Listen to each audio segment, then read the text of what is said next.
Bonsoir à tous, bonsoir, bienvenue.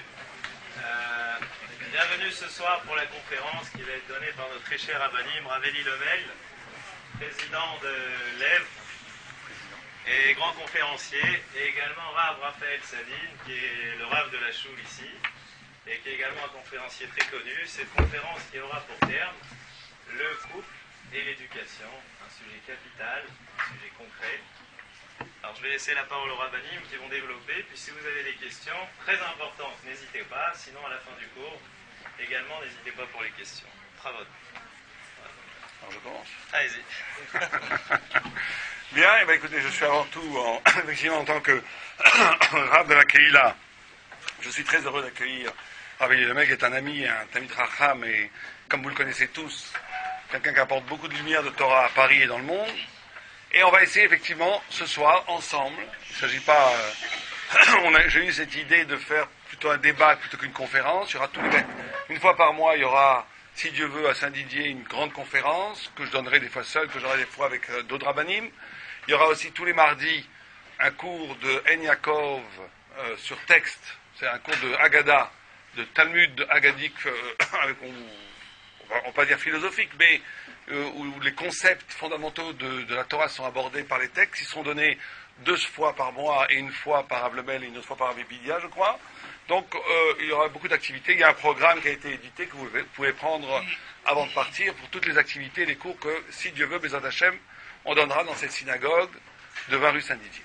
Donc on a décidé c'était un peu casse-pipe, comme on dit, puisque le couple, l'éducation, on vous en parle beaucoup, il y a énormément de livres qui sont écrits sur ça, mais on s'est dit que le sujet était tellement important, qu'il y avait tellement de Baruch Hashem, de couples qui se marient, qui ont des difficultés, et malheureusement qui ont des problèmes, et donc, comme a dit une fois Rav Lemel, l'éducation c'est aussi un très grand problème, puisqu'on on a de plus en plus d'outils pour comprendre comment éduquer nos enfants, mais on ne voit pas tellement les résultats. Donc, il s'agit ce soir de réfléchir ensemble sur ces 2 sujets, le couple et l'éducation, à faire moitié-moitié, et à partir des notions que nous amènent nos chazal, nos sages, et de voir 2 façons d'approcher, 2 approches qui seront envisagées par moi et par Rav Lemel.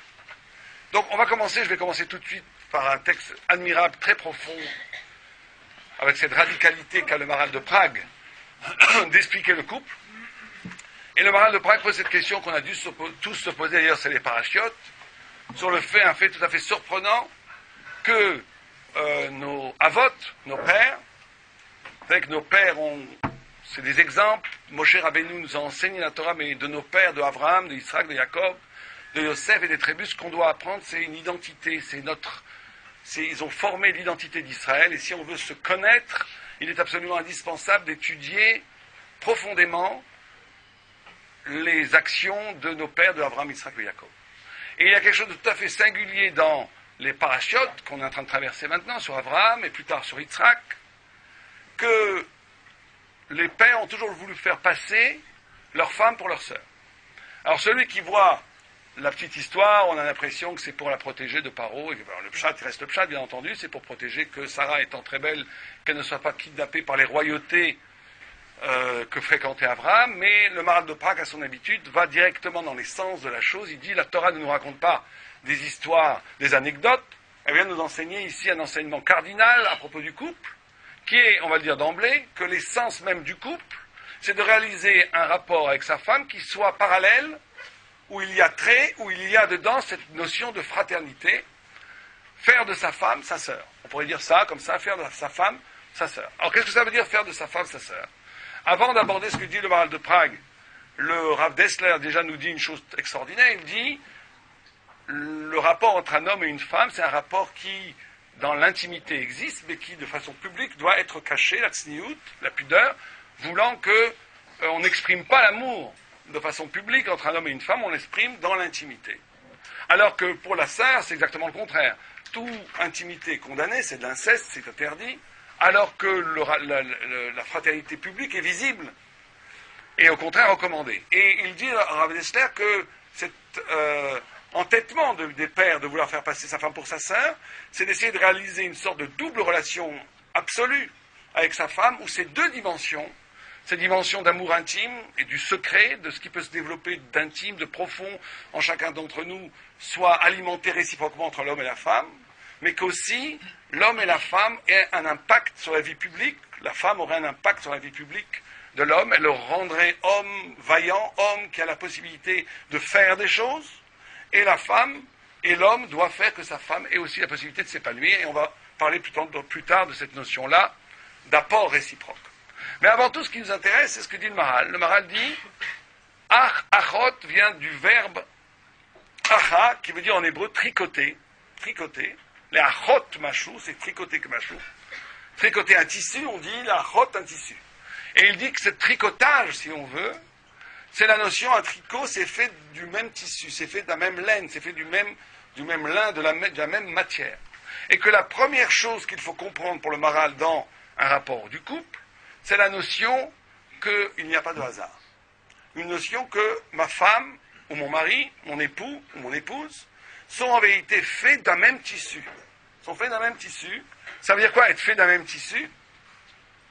C'est-à-dire, le Rambam fait, comme il a l'habitude de le faire par une sorte de remèze, dans les halachot Kiddushim, il dit, avant que la Torah ait été donnée, avant qu'il y ait la notion de Kiddushim, de mariage, qui a été en vérité instituée par la Torah, un homme se promenait dans les chouks, et le Rambam dit dans les chouks, et il prenait une femme au hasard, il l'amenait dans sa tente, c'était sa femme, et après, quand il voulait divorcer, il l'a jetée, etc., etc.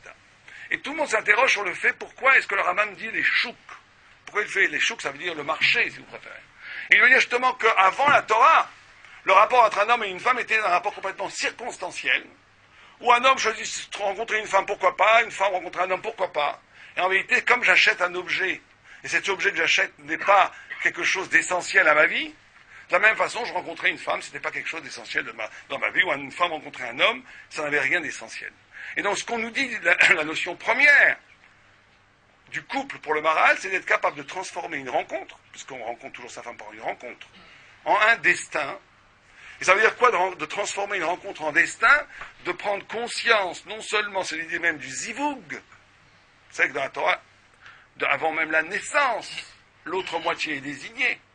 C'est-à-dire prendre conscience que cette personne qui accompagne ma vie, la femme ou l'homme, est une partie essentielle de mon être et qu'on est en vérité deux en un. Deux en un et que l'autre est une partie de moi-même perdue que je retrouve. Et donc il donne cette idée fondamentale qu'il n'y a pas de hasard.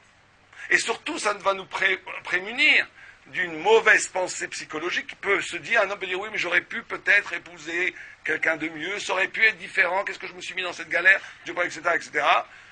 Tout ce genre de pensée est catastrophique, non seulement parce qu'elle est fausse, mais aussi parce que plus fondamentalement, on passe à côté de l'essence même d'un mariage qui n'est pas choisi. On ne choisit pas sa sœur. Et bien, de la même façon qu'on ne choisit pas sa sœur, fondamentalement, on ne choisit pas son épouse et on ne choisit pas son époux. On était désigné, ce couple, ce rapport est fondamentalement désigné. Et ça veut dire qu'ici, il faut être, c'est des choses qu'on a un peu oubliées en Occident, la notion non pas de destin qui est trop marquée par la notion de déterminisme, mais la notion d'élection, la notion de comprendre que l'autre est élu pour moi et que moi je suis élu pour l'autre et qu'il y a quelque chose d'ineffable, d'inexpugnable, d'absolument absolu dans ce rapport, qui ne doit rien au hasard, mais qui est lié au destin, lié à la vérité intime de ma vie, qui s'est à un moment donné accrochée à la vérité intime d'une autre vie, qui fait la vraie vérité, qui aurait été impossible d'envisager sans cette rencontre. Et donc ça, c'est la première chose qui me paraît fondamentale dans le Maharal, c'est d'être capable de traduire, et le Maharal étend cette pensée en vérité à tout événement important dans la vie, de ne pas tomber dans l'anecdotique, dans le circonstanciel, mais d'être capable de traduire ce qui m'arrive, de façon plus, là il déborde le mariage, de traduire les événements et leur donner un sens qui va corroborer au sens général de ma vie. Et vous savez que cette notion-là, le Maharal la lie à la notion du double. Je conclurai ce premier point avec cette notion-là, la notion du double, du kafoul, vous savez qu'en hébreu c'est le kafoul, et le Abraham Avinu, quand il veut enterrer Sarah, nos pères, les patriarches et les matriarches, sont enterrés dans ce qu'on appelle à Marpella, la cave du double. La cave du double, il y a un enjeu fondamental dans Chaye Sarah, dans les prochaines parachas, dans 2 parachas, où il veut absolument acheter ce caveau qui a cette dimension du double. Et la notion du double, nous dit-on, c'est la capacité, ça c'est très important, de vivre. Il faut bien comprendre que le double dans la Torah, c'est pas 1 et 1, c'est pas 1 plus 1. C'est une chose qui est capable de vivre une double dimension, mais c'est une même chose qui est capable de vivre une double dimension. La notion du double, du kafou, le Marat HaMarpela, par exemple, je ne sais pas si quelqu'un a été prié là-bas, mais quand vous priez dans le Marat HaMarpela, vous sentez de façon presque sensorielle, presque charnelle, la présence de l'éternité du Olam Haba. Le Marat HaMarpela est un lieu où le Olam Hazé, la présence de ce monde-ci, la présence de ce monde-ci et la présence de l'éternité se côtoient, et c'est donc la conscience que ce qui paraît fugitif, ce qui paraît éphémère, ce qui paraît anecdotique, a en vérité une portée universelle, une portée éternelle. C'est la conscience de vivre une vie d'éternité. Et là, je vais prendre 2 minutes juste pour expliquer ce point, parce que ça me paraît fondamental. Vous savez que la notion du Olam Haba, de l'éternité dans la Torah, c'est pas... J'avais un rav qui disait, le Olam Haba, il n'existe pas, le monde futur, il n'existe pas. Qu'est-ce qu'il voulait dire par là? C'est qu'il n'existe pas comme lieu. Le Olam Haba ne va être que la transformation éternelle des choses bien que j'ai fait sur cette vie-là. J'ai fait des mitzvot, chaque fois que je fais une mitzvah, chaque fois que j'étudie la Torah, chaque fois que je fais un acte qui a du sens, je construis un espace spirituel qui va être le double de mon espace matériel, dans lequel l'âme va se trouver après la mort. C'est ça la notion du double. La notion du double, c'est que ne pas se laisser captiver, hypnotiser par les limites d'un instant, les limites d'une rencontre, les limites d'un visage, les limites d'un événement qu'on voudrait réduire à son apparaître, alors que chaque événement, chaque rencontre, et principalement cette notion de double se joue dans le couple, alors que chaque événement, chaque existence, chaque instant de la vie a une double dimension.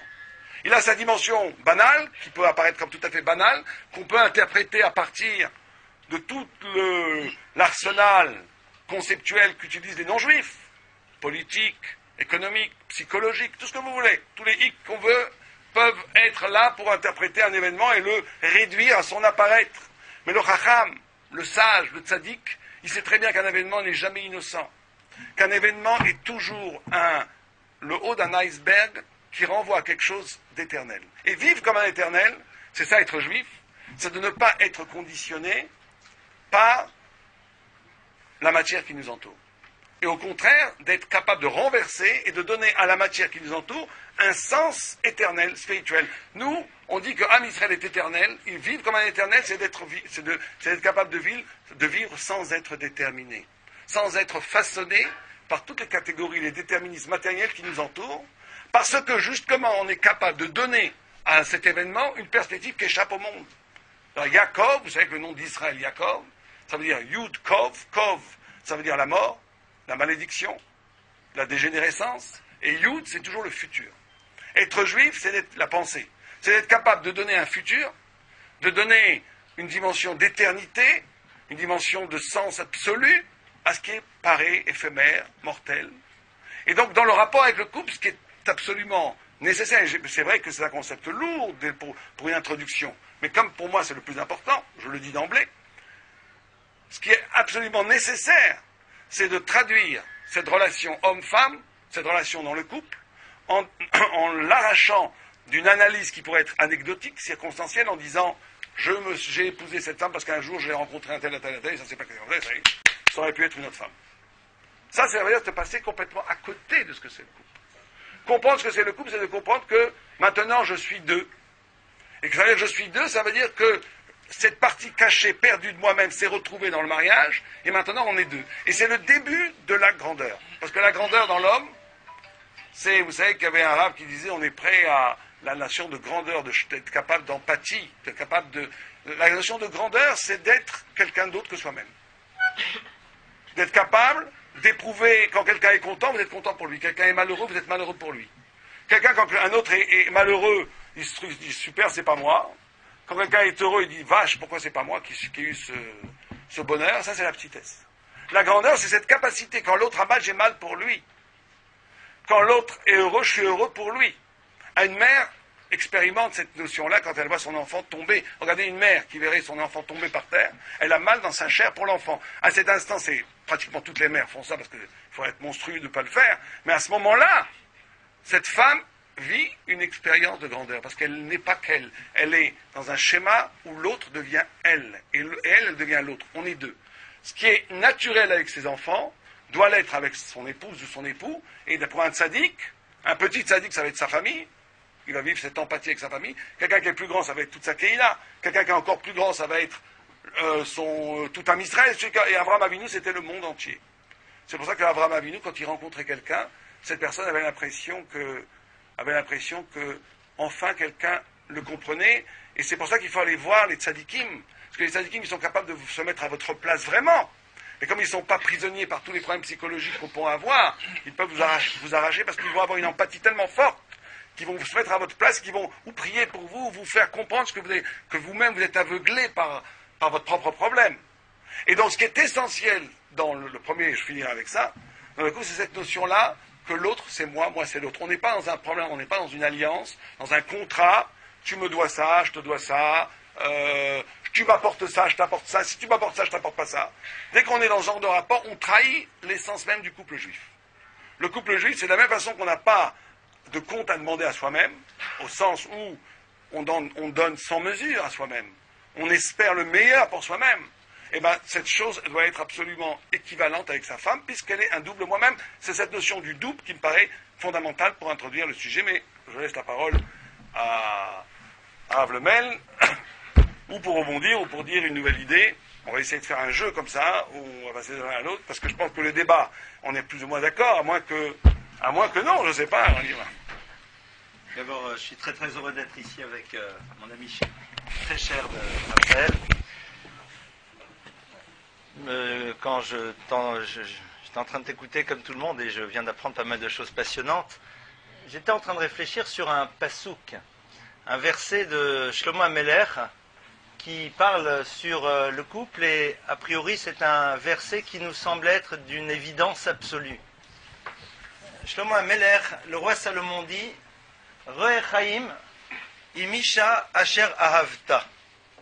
Roe Chaim voit l'existence Im Isha avec une épouse, Asher, et là j'ai un petit souci. Moi, si j'avais été celui qui devait rédiger ce verset, j'aurais dit Rechaim Im Isha Asher Ata Ohev. Vois la vie avec une épouse, et donc dans l'autre sens aussi, que tu aimes. Or là, Asher Ahavta, vois la vie avec une épouse que tu as aimée. Alors, ce verset est un peu interpellant. Pourquoi est-ce qu'on nous parle de voir l'existence avec une femme que l'on a aimée? Parce que ça veut dire qu'on doit vivre dans le souvenir d'un amour, et puis ça suffit amplement. Et j'ai l'impression, et peut-être ça touche un moment un peu ce que tu disais, et je vais essayer peut-être de développer une ou deux des notions que je viens d'entendre, c'est que Asher Ahavta, que tu as aimé, c'est se dire comment, au fond, on a commencé à aimer. Qu'est-ce qui fait qu'à un moment, on a pu aimer l'autre? Pour pouvoir aimer, qui va être une condition fondamentale de toute relation de couple, il faut essayer de réaliser, est-ce qu'au début, nous avions aimé? Et souvent, au début, nous n'avons pas aimé. Je vais mettre un peu les pieds dans le plat. Au début, nous avons plutôt désiré. Au début, nous avons sans doute aimé l'autre pour ce qu'il allait nous donner. Qu'est-ce qu'il allait nous donner? Peut-être, en premier lieu, la possibilité de nous affranchir de l'histoire familiale dans laquelle nous nous trouvons. Et quelque part, il peut être le prétexte à cette possibilité d'une forme d'indépendance, ou alors à cette capacité que l'on a de se hausser au même niveau que nos propres parents, en devenant à notre tour couple. Re'chaim imisha asher ahavta. Vois la vie avec une femme que tu as aimée, et pose-toi la question, est-ce qu'au début, il s'agissait de quelque chose que l'on appelle de l'amour, ou est-ce que tu as donné à ce que tu as pu ressentir l'appellation d'amour qui t'a permis de justifier ton couple, mais au fond, ce n'était peut-être pas cela qui s'appelait de l'amour. Et pour cela, je vais m'arrêter sur une idée très simple. On est dans un univers dans lequel, lorsque l'on parle couple, nécessairement, parce que nous avons toutes et tous été imbibés profondément, il y a à la fois des romans du XIXe siècle, Balzac et autres, parce que nous avons tous été imbibés de toutes ces images qui nous ont permis d'entrevoir ou d'imaginer ce que voulait dire une relation amoureuse, eh bien nous ne savons pas véritablement ce que veut dire ce mot. Ce qui m'intéresserait, c'est d'essayer de comprendre ce mot qui semble être fondamental, puisque c'est ce que Shlomo HaMelech nous dit. Shlomo HaMelech nous dit que cette dimension de Ahava, cette dimension d'amour, elle doit être totalement et absolument présente à l'intérieur du couple. Alors qu'est-ce qu'elle veut dire? Pour cela, et je pense qu'on va introduire de manière un peu indirecte, mais j'aime bien les coups francs indirects, ce qui va avoir trait tout à l'heure au sujet de l'éducation. Dans la Torah, on nous oblige d'aimer. Il y a un impératif d'amour. Et qui la Torah nous oblige-t-elle d'aimer? Non pas notre mère, non pas notre père. La Torah nous demande vis-à-vis de notre père et de notre mère juste de les respecter. La Torah nous oblige d'aimer qui? Nous oblige d'aimer Dieu. Et aussi à un autre moment, et on va le voir par la suite, elle nous oblige d'aimer l'autre. Comment se fait-il que la Torah nous oblige à aimer Dieu? Comment se fait-il que la Torah puisse imposer cette dimension d'amour? Comment puis-je obliger quelqu'un à aimer? Moi, j'aurais plus imaginé que l'on nous dise qu'il y a une obligation de respecter Dieu, une obligation de le craindre, et si on doit donner le mot amour, alors mettons-le au niveau peut-être des parents et peut-être au niveau du couple, mais au niveau des parents, on pourrait beaucoup mieux imaginer un impératif d'amour. Alors le Rambam, entre autres, nous explique que, c'est comme ça en tout cas que je le comprends et que je le traduis, que on va aimer Dieu à partir du moment où on est conscient qu'il nous donne ce dont on a besoin pour pouvoir exister. C'est-à-dire que ce qui va construire cet amour dont Shlomo HaMelech nous dit qu'il va être et doit être présent à l'intérieur de notre vie, cet amour-là se construit dès lors que nous sommes dans un état de conscience de ce que l'autre est en train de nous apporter, non pas à travers ce qu'il nous donne, mais à travers ce qu'il est.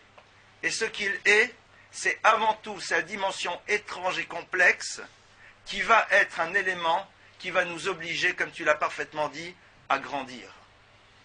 C'est la raison pour laquelle on ne peut pas obliger un enfant à aimer ses parents, parce que si cet amour fondamental, c'est l'expression d'un sentiment que l'on a vis-à-vis de quelqu'un qui nous a donné les moyens d'exister et surtout de nous épanouir, eh bien parfois, nos parents n'ont pas eu cette préoccupation en tête au moment où ils nous amenaient à la vie, au moment où ils nous éduquaient, mais ils voyaient souvent beaucoup plus en nous celui ou celle qui allait pouvoir être leur identifiant social, celui ou celle qui allait pouvoir les faire exister à travers sa réussite. C'est la raison pour laquelle on ne peut pas obliger, parce qu'il y a des relations entre les parents et les enfants qui font que cette dimension ne pourra malheureusement jamais être présente. Ahavta, donc, c'est se dire, mais qu'est-ce qui a été le prémisse de l'amour? Qu'est-ce qui a été, au fond, la base même de cette relation? Est-ce que j'ai voulu voir dans l'autre ce qui allait pouvoir m'amener à l'aimer, c'est-à-dire, avant tout, sa dimension radicalement différente, et j'ai presque envie de dire incompréhensible, sa dimension étrange, qui allait m'obliger à m'extraire de ma dimension complètement égocentrée et me tourner vers un autre qui, dans sa différence, va m'obliger à faire cet effort, et à la fois de découverte, d'acceptation, d'éventuelle compréhension, et c'est cela, au fond, qui va permettre la pérennité de ce couple. Si en effet, on n'est pas capable de dire Asher Ahavta, que tu as aimé, c'est-à-dire si on ne sait pas qu'est-ce qui est à l'origine de ce qui a construit cet amour, parce que ce qui a fait que l'on a aimé l'autre, c'est avant tout une attirance même avec un grand A. On n'est pas obligé de jouer bas de gamme, on peut aussi jouer haut de gamme. C'est-à-dire cette attirance, parce que, tout d'abord, l'autre va avoir pour moi un effet extrêmement positif. Regardez qui je suis, voyez à côté de qui je suis. Forme de, entre guillemets, faire valoir. Cet autre, qui correspond à ce qui a été dit sur le conjoint idéal à travers tous les critères que les sociétés ont posés, quelle qu'elle soit. Si c'est ça, alors on ne peut pas parler véritablement d'un couple qui a démarré sur quelque chose qui s'appelle de l'amour. Ce qui introduit l'idée de l'amour dans un couple, c'est la complexité de l'autre qui va m'obliger à grandir, qui va m'obliger à découvrir chez moi des capacités que j'ignorais. Ce n'est pas pour rien, c'est une idée extrêmement connue de Rav Wolbe qui dit que le mariage en hébreu se dit nisuin, parce que nisuin vient de la racine nosé, et nosé ça veut dire supporter. Point. Supporter, ça veut dire aussi un jour devenir le supporter. Supporter, c'est être capable de faire un travail que parfois nous n'avons pas réussi à faire, parce que tout simplement, nous n'avons pas été dans des configurations où il fallait le faire, et cette présence au quotidien permanente de l'autre va nous obliger à développer cette capacité de supporter. Supporter, c'est accepter la réalité de l'autre et voir dans la relation qui est là un lieu de grandeur possible dès lors que l'on se saisit de la difficulté que nous pose l'autre pour essayer de développer chez nous des qualités de patience, d'écoute, de transformation, de souplesse que nous ignorions peut-être jusqu'à présent, et à partir de là, alors, cette relation, elle va véritablement pouvoir perdurer à tout jamais. Pourquoi ? Parce que tout au long de l'existence du couple, l'on va découvrir des éléments qui vont nous obliger à faire un travail par rapport à nous-mêmes. Et je crois que aujourd'hui, sans doute une des grandes difficultés que nous avons tous, et c'est un nous, un véritable nous, c'est qu'on nous demande de voir dans la difficulté que crée l'autre une forme de justification à nos désirs parfois inconscients de rupture, et c'est cela au fond qui va être le vrai problème. Je crois que un des plus beaux exemples de la manière dont on construit un couple, à travers justement la difficulté de cette confrontation à quelqu'un d'étrange et de radicalement différent, je l'ai entendu un jour et je le dis avec énormément d'affection, et je l'ai ressenti très fortement, d'un vieux papy tunisien. Et je vais vous dire pourquoi. Sa fille était venue le voir en disant « Mon mari, il n'est pas sympa. » Attention, il n'y avait pas de violence, c'était bon. Il s'était un peu mis en conflit. Et donc, allô maman bobo, comme disait l'autre. La plupart des parents auraient ouvert grand les bras, la porte de la maison, ma pauvre chérie. Et là, ce vieux papy m'a donné une leçon extraordinaire de ce bon sens, dont sont au fond souvent imbibés ceux qui sont dans les générations précédentes. Il lui a dit, ma fille, ta vie, elle est avec lui, c'est avec lui que tu vas régler ces problèmes, et c'est comme cela que vous allez réussir à vous aimer. Et moi j'ai trouvé, il n'a pas dit exactement les mots que je vous dis, mais c'était ça le sens de sa réaction. Et ça j'ai trouvé extraordinaire. C'est normal ce qu'il n'a pas dit, puisque je ne l'ai pas dit avec l'accent. Donc, il y a quelque chose. Oh non, non, je peux, hein. Alors, ma fille. Donc, je peux même le faire avec. Bon. Alors maintenant, et ça, c'est extraordinaire. C'est-à-dire, à travers une réaction comme cela, il posait bien l'idée que c'est là maintenant que ton couple va exister. Que c'est là où véritablement l'histoire commence. Alors que la plupart du temps, c'est à ces moments-là, on a envie de faire comme à la fin des films, the end, ça s'arrête. C'est quoi le grand problème que l'on a? Et après, je repasserai la parole à Raphaël, parce que moi je suis un peu terre à terre, et c'est pour ça que je suis heureux d'être à l'écoute de Raphaël qui montre les choses. Quand on a vu les films dans lesquels le couple s'en va vers un avenir meilleur, n'est-ce pas extraordinaire, main dans la main, dans les feux du soleil couchant, etc. Qu'est-ce qui a marqué à ce moment-là? The end, la fin. Et c'est exactement le contraire, c'est là où tout commence. C'est-à-dire que nous pensons que cette image va être une forme de film permanent, que c'est comme cela que les choses vont se passer de manière constante. Et dès le moment où la réalité ne correspond plus aux images fantasmées que nous avions des choses, dès le moment où ce qui était du domaine du désir que nous avions traduit par de l'amour commence à s'altérer, et c'est normal, parce qu'étant dans la quotidienneté de la relation, à ce moment-là, l'absence de ce sentiment fort, qui la plupart du temps était essentiellement au niveau des émotions disparaissant, nous avons l'impression que l'amour n'est plus. Alors qu'en vérité, ahavta, que tu as aimé, pose-toi la question du point d'entrée de ta relation amoureuse. Et je crois qu'il y a la foi pour les couples existants. Et les couples qui veulent se construire, c'est à ce moment-là où on réalise si véritablement nous sommes prêts à engager cette relation dans un univers dans lequel la difficulté est prétexte à la rupture. Alors c'est vrai qu'il n'est pas simple d'entendre ce que nous propose la Torah au niveau de ce que va devoir représenter un couple au quotidien. Voilà un petit peu, en tout cas en point d'entrée, ce que j'avais envie de partager avec vous sur ce qui peut être l'ouverture vers le couple. Le terre-à-terre de Rav Lemel est très élevé à lui aussi. C'est intéressant ce que tu dis, parce que ça m'a rappelé deux histoires. Je vais raconter une histoire que j'ai vécue, un Rav qui avait une technique absolument extraordinaire. Quand deux couples allaient mal, il avait une technique. Il disait au couple de se fermer les yeux, c'est Rav Goldstein en Israël, de fermer les yeux, de se tenir la main et de se rappeler, se remémorer pourquoi ils s'étaient mariés.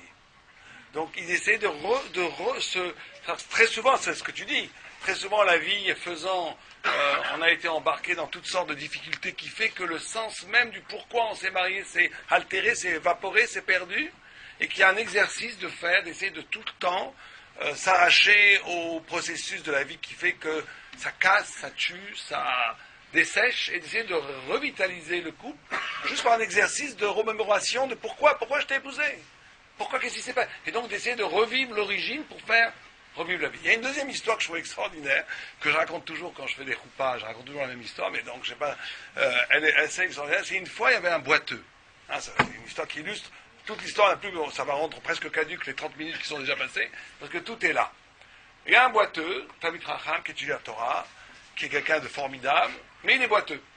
Et on lui fait un shidur. Vous savez ce que c'est un shidur? C'est quand, je pense que tout le monde sait ce que c'est un shidur ici, quand on présente un garçon et une fille en vue de peut-être qu'ils vont se marier. Bon. Et la fille est magnifiquement belle, l'histoire raconte qu'elle est très intelligente, qu'elle est très belle, qu'elle a de bonnes midotes, qu'elle est merveilleuse, qu'elle est en plus très riche. Elle n'a pas non plus. Voilà, très bien, tout va bien. Donc le boiteux arrive, la fille voit le futur, le prétendant, arriver en boitant, elle fait 3 pas de recul, mais je veux pas d'un boiteux. Et lui, il la regarde, et il dit aux gens qui organisent le shidur, il dit, d'accord, je comprends tout à fait, mais je vais lui parler juste 1 minute. Je suis venu de loin, laissez-moi lui parler 1 minute. Elle a de très bonnes midotes, elle prouve qu'elle a de bonnes midotes, elle accepte. Et donc ils se mettent, ils s'isolent. Bon, il y a quand même les deux grands-mères qui regardent un peu, vous savez, les shidours à Mehacharim, vous avez 3 grands-mères et les mères qui regardent, et eux, ils se passent, c'est pas tout à fait, ils sont pas très à leur aise, et il lui dit, écoute, c'est très simple, avant d'être créé, comme c'est un grand sadique, il a accès à l'origine de l'origine, et il peut voir dans ses rêves ce qui s'est passé, ce qui a prévalu à sa propre création, et il dit, avant d'être créé, je t'ai vu, et on m'a dit, voilà ton zivouk. Voilà ton âme sœur. Et j'ai dit, c'est merveilleux, je vais pouvoir rencontrer une femme comme ça, c'est tellement extraordinaire, tu es tellement extraordinaire. Simplement, j'ai vu que tu boitais. Et alors j'ai dit, oh bon Dieu, il n'est pas question que ma femme boite, elle est tellement belle, tellement gentille, pourquoi est-ce qu'elle boite? Dieu lui dit, c'est comme ça, elle boite, c'est son destin.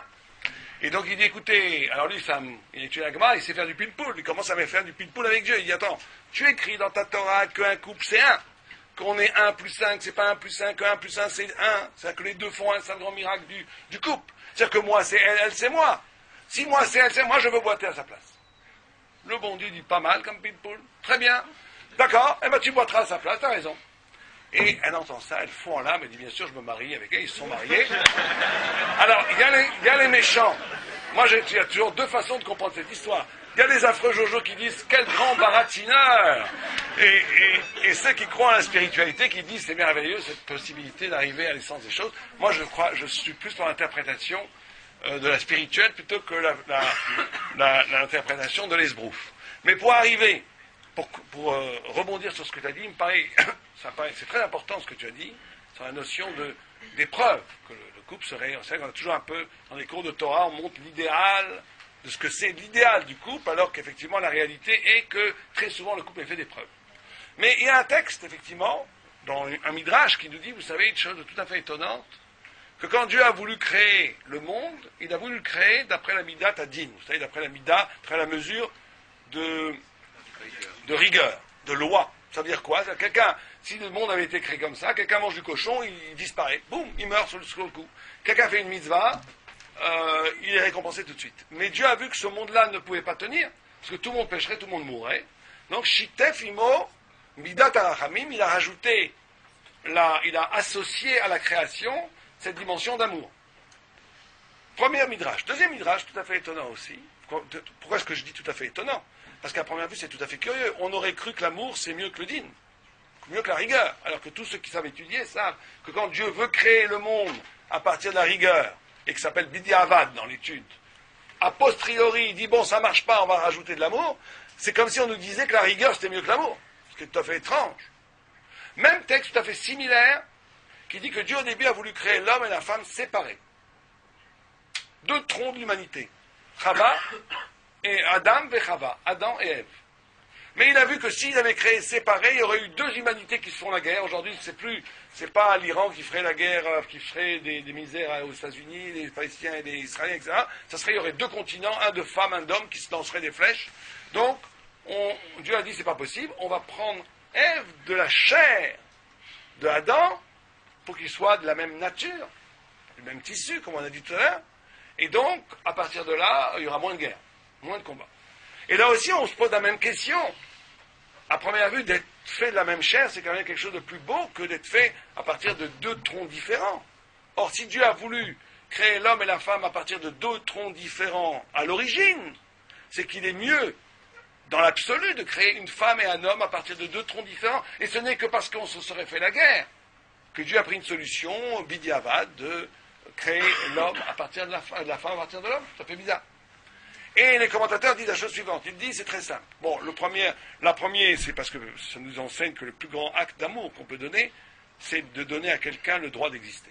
Si le monde avait été créé à partir de la rigueur, ça aurait été mieux. Parce que le chesed s'appelle Na'amad et Kisoufa, le pain de la honte. Quand Dieu vous pardonne, il y a quelque chose de honteux, c'est que on ne vit pas grâce à nous-mêmes, on vit comme assisté par l'amour divin. Bon, c'est obligé. Mais il y a des hommes comme Rabbi Akiva qui ont réussi à vivre au niveau du din. Et c'est le plus haut niveau. Quand tu peux justifier ton existence, même au regard de la vérité la plus radicale. Et bien c'est pareil pour l'homme et la femme. Et là, c'est tout à fait là, ça vient, tu as parlé des romans du XIXe siècle, ça vient à l'encontre de tous les clichés de l'amour.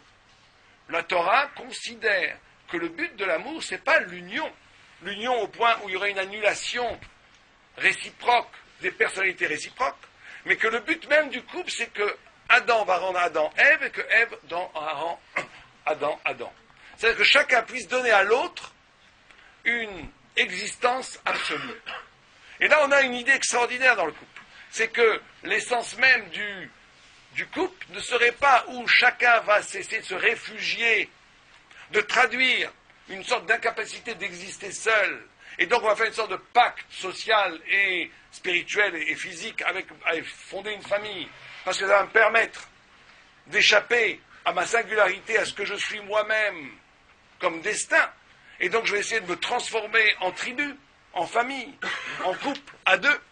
Mais qu'au contraire, la dynamique du couple, la dynamique de la famille, serait que chacun, dans la femme par rapport à l'homme et l'homme par rapport à la femme, et même les enfants, et même les parents, on va en parler dans 5 minutes, les parents par rapport aux enfants et réciproquement, soient capables de donner à chacun son extraordinaire singularité. Et là, on touche au point de l'amour. C'est ça, le vrai amour. Le vrai amour, c'est d'être capable d'essayer de faire que l'autre devienne lui-même, même si c'est au détriment d'une intimité avec l'autre, même si quelque part je le perds. Et ça demande, c'est le vrai acte d'amour. Le vrai acte d'amour qu'on voit plus avec ses enfants qu'avec son conjoint, c'est quand je suis capable, même au prix d'une perte de puissance, de maîtrise, d'une perte d'union, de faire tout pour que l'autre rejoigne sa génialité. Comme dit Dieu à Abraham, Lech lecha, va vers toi-même, va vers ta génialité, rejoins ce qui en toi est absolument unique, singulier, absolu. Et le travail du couple, c'est que chacun des deux termes du couple rende l'autre absolu. Et c'est ça l'amour. C'est pour ça qu'il a écrit Va'afta l'eraïcha kamocha. Tu aimeras ton prochain comme toi-même. Raïcha, le mot ra. C'est que Jean-Paul Sartre disait l'enfer, c'est les autres. Il a lu le pasouk à la moitié. Ça veut dire quoi? C'est l'autre, c'est l'enfer au sens qui te limite dans ton ego. Mais la Torah, elle te dit, aime l'enfer comme toi-même. Pour te faire comprendre que ton toi-même, c'est comme ça le drache, que ton vrai toi-même ne va se découvrir que si tu es capable d'altruisme, de vraie générosité, et c'est ça qui est extraordinairement vertigineux. C'est-à-dire que je ne deviens moi-même que quand je me dessaisis de moi-même. Je ne deviens moi-même un homme à une structure de neshama qui est ouverte. L'ego est un imposteur. L'ego est un imposteur. L'ego est la fausse présence de nous-mêmes. Le vrai nous-mêmes, c'est la neshama. Et la neshama, elle a une structure, la subjectivité juive, c'est que fondamentalement, je suis moi-même quand je suis pour l'autre. Et ça veut dire quoi être pour l'autre? Et c'est ça qui est extraordinaire dans le couple, c'est qu'on va avoir une sorte de dynamique, comme ça, où on va être à deux, mais ce deux va être là pour que chacun advienne à être unique. Et c'est la limite du kafoul dont on a dit tous les deux. Le kafoul, c'est d'être ensemble, mais que cet ensemble ne soit pas traduit par une sorte d'annulation des personnalités réciproques, d'une immolation de la génialité de chacun, mais qu'au contraire, que chacun puisse donner dans cette union à l'autre la possibilité d'advenir de façon absolue. Il y avait des grands rabbinim, que c'est vrai que nous on ne comprend pas très, très bien ça, ils avaient cette relation avec leurs enfants. Ils disaient à leurs enfants, voilà, tu sais étudier, va-t'en, maintenant tu dois devenir toi grand. Je voudrais que tu restes à côté de moi, mais c'est pas bon. C'est pas bon pour toi ni pour moi. Parce qu'on va se sécuriser, on va entrer dans la reproduction de l'espèce, on va créer une dynastie, on va être ensemble. On va oublier le sens que chacun doit devenir génial, chacun doit devenir grand, chacun doit devenir unique. Le Achiezer a dit à son fils à 12 ans, va-t'en. Tu sais assez étudier, je te mets, j'ai plus rien à t'apprendre, grandis. Cette notion-là que je n'instrumentalise pas l'autre parce que j'en ai besoin, mais que je suis là pour rendre l'autre lui-même. Vous savez que ça explique d'ailleurs pourquoi Kiddushin, qui veut dire sanctification, mariage, il faut deux témoins, il faut toujours deux témoins. Il faut toujours deux témoins. Si on se marie sans deux témoins, ça ne marche pas. Et l'Agma, elle demande pourquoi. Bon, il y a tout un développement d'Agma, mais parce qu'il y a dans le mariage quelque chose de l'ordre du public, de tout Am Israël. Parce qu'on dit, l'Agma dit parce que c'est Chavla Harine, c'est que ça concerne tout Am Israël. Un mariage qui a l'air d'être le plus intime, dans la bracha qu'on fait dans une choupa, c'est quoi? Mekadesh Amo Israël, qui sanctifie le peuple juif. Allez, des choupa avec Kiddushim, par la choupa et le Kiddushim. Parce que le mariage va concerner tout Am Israël, parce que chaque fois qu'on fait un mariage, c'est comme s'il y avait le Sinaï devant nous, comme s'il y avait la révélation divine, et le projet de ce mariage, c'est Bishvili Nivra Olam, pour moi a été créé le monde. Chaque couple doit avoir une ambition, et c'est vrai que c'est beaucoup demandé. Chaque couple doit avoir l'ambition de porter à lui seul le sens de l'univers tout entier. Quand on dit Bishvili Nivra Olam, pour moi a été créé le monde, ça veut dire que, encore une fois, comment la Torah envisage la famille et le couple, c'est pas un abri où je suis protégé de toutes sortes où je vais pouvoir consommer de l'amour, de l'affection, de la sécurité, de la chaleur. Je vais créer une famille, un visage humain qui, à lui-même, comme Sarah et Abraham, comme Yitzhak et Rivka, vont justifier par leur noblesse et leur grandeur le pourquoi le monde a été créé, le pourquoi la Torah a été donnée, le pourquoi, qu'est-ce que c'est être juif. Et l'ambition qu'on doit avoir dans un couple, c'est de créer un couple qui va justifier le pourquoi même de la création, ça veut dire d'être un couple qui va être l'image parfaite de ce que doit être un homme et une femme. C'est ça l'ambition que la Torah demande à chacun d'entre nous. Et donc de voir la vie en couple pas comme une vie de nécessité, mais comme une vie de mission, une sorte de mission spirituelle, où l'un et l'autre, on va essayer de faire qu'elle devienne le maximum de sa déquête. Lui, elle va faire tout son possible pour qu'il devienne sadique. Et réciproquement, on va bâtir quelque chose où chacun va se soucier de permettre à l'autre d'advenir. C'est l'essence même du couple. Enfin, je pense que, avant que tu veux réagir, on peut passer à l'éducation. Tu veux réagir juste sur ça, peut-être? Il y a des questions, on va passer sur l'éducation. Enfin, David, vas-y. Moi, je voulais réagir quand même et rentrer un petit peu dans ce que je viens d'entendre. Et je ne suis pas totalement d'accord. Ah, très bien. Le débat aura lieu. Tout d'abord, tout à l'heure, à un moment, j'ai eu très peur parce que j'ai l'impression que tu étais en train de dire que 1 plus 1 égale 1, ce qui est totalement faux. Parce que 1 plus 1 égale 2, et dans le couple aussi. C'est-à-dire que cette idée d'un couple qui serait une forme de finalité, dans lequel au fond on perd sa singularité, sa dimension particulière, est radicalement opposée à ce que la Torah voit. C'est que le Chazon Ish dit que le rapport entre l'homme et la femme, c'est le même rapport qu'il y a entre la main droite et la main gauche, qui proviennent, c'est vrai, de la même origine, mais qui, de manière définitive, sont l'une d'un côté, l'autre de l'autre. Donc je crois que ça c'est déjà un premier point. On est, ça peut faire peut-être de beaux best-sellers, 1 plus 1 égale 1, c'est très beau, c'est très romantique, mais c'est complètement impossible. Non seulement c'est impossible, mais à un moment, qui va s'annihiler pour que ça devienne 1? Là où j'ai aussi quelque chose qui me... C'est le deuxième point qu'on a dit. Oui, c'est le deuxième point qu'on a dit. Maintenant, il y a quelque chose quand même qui est très intéressant, c'est que là on parle, et tu dis quelque chose, mais je vais être très tachles, concret. On va être dans le concret.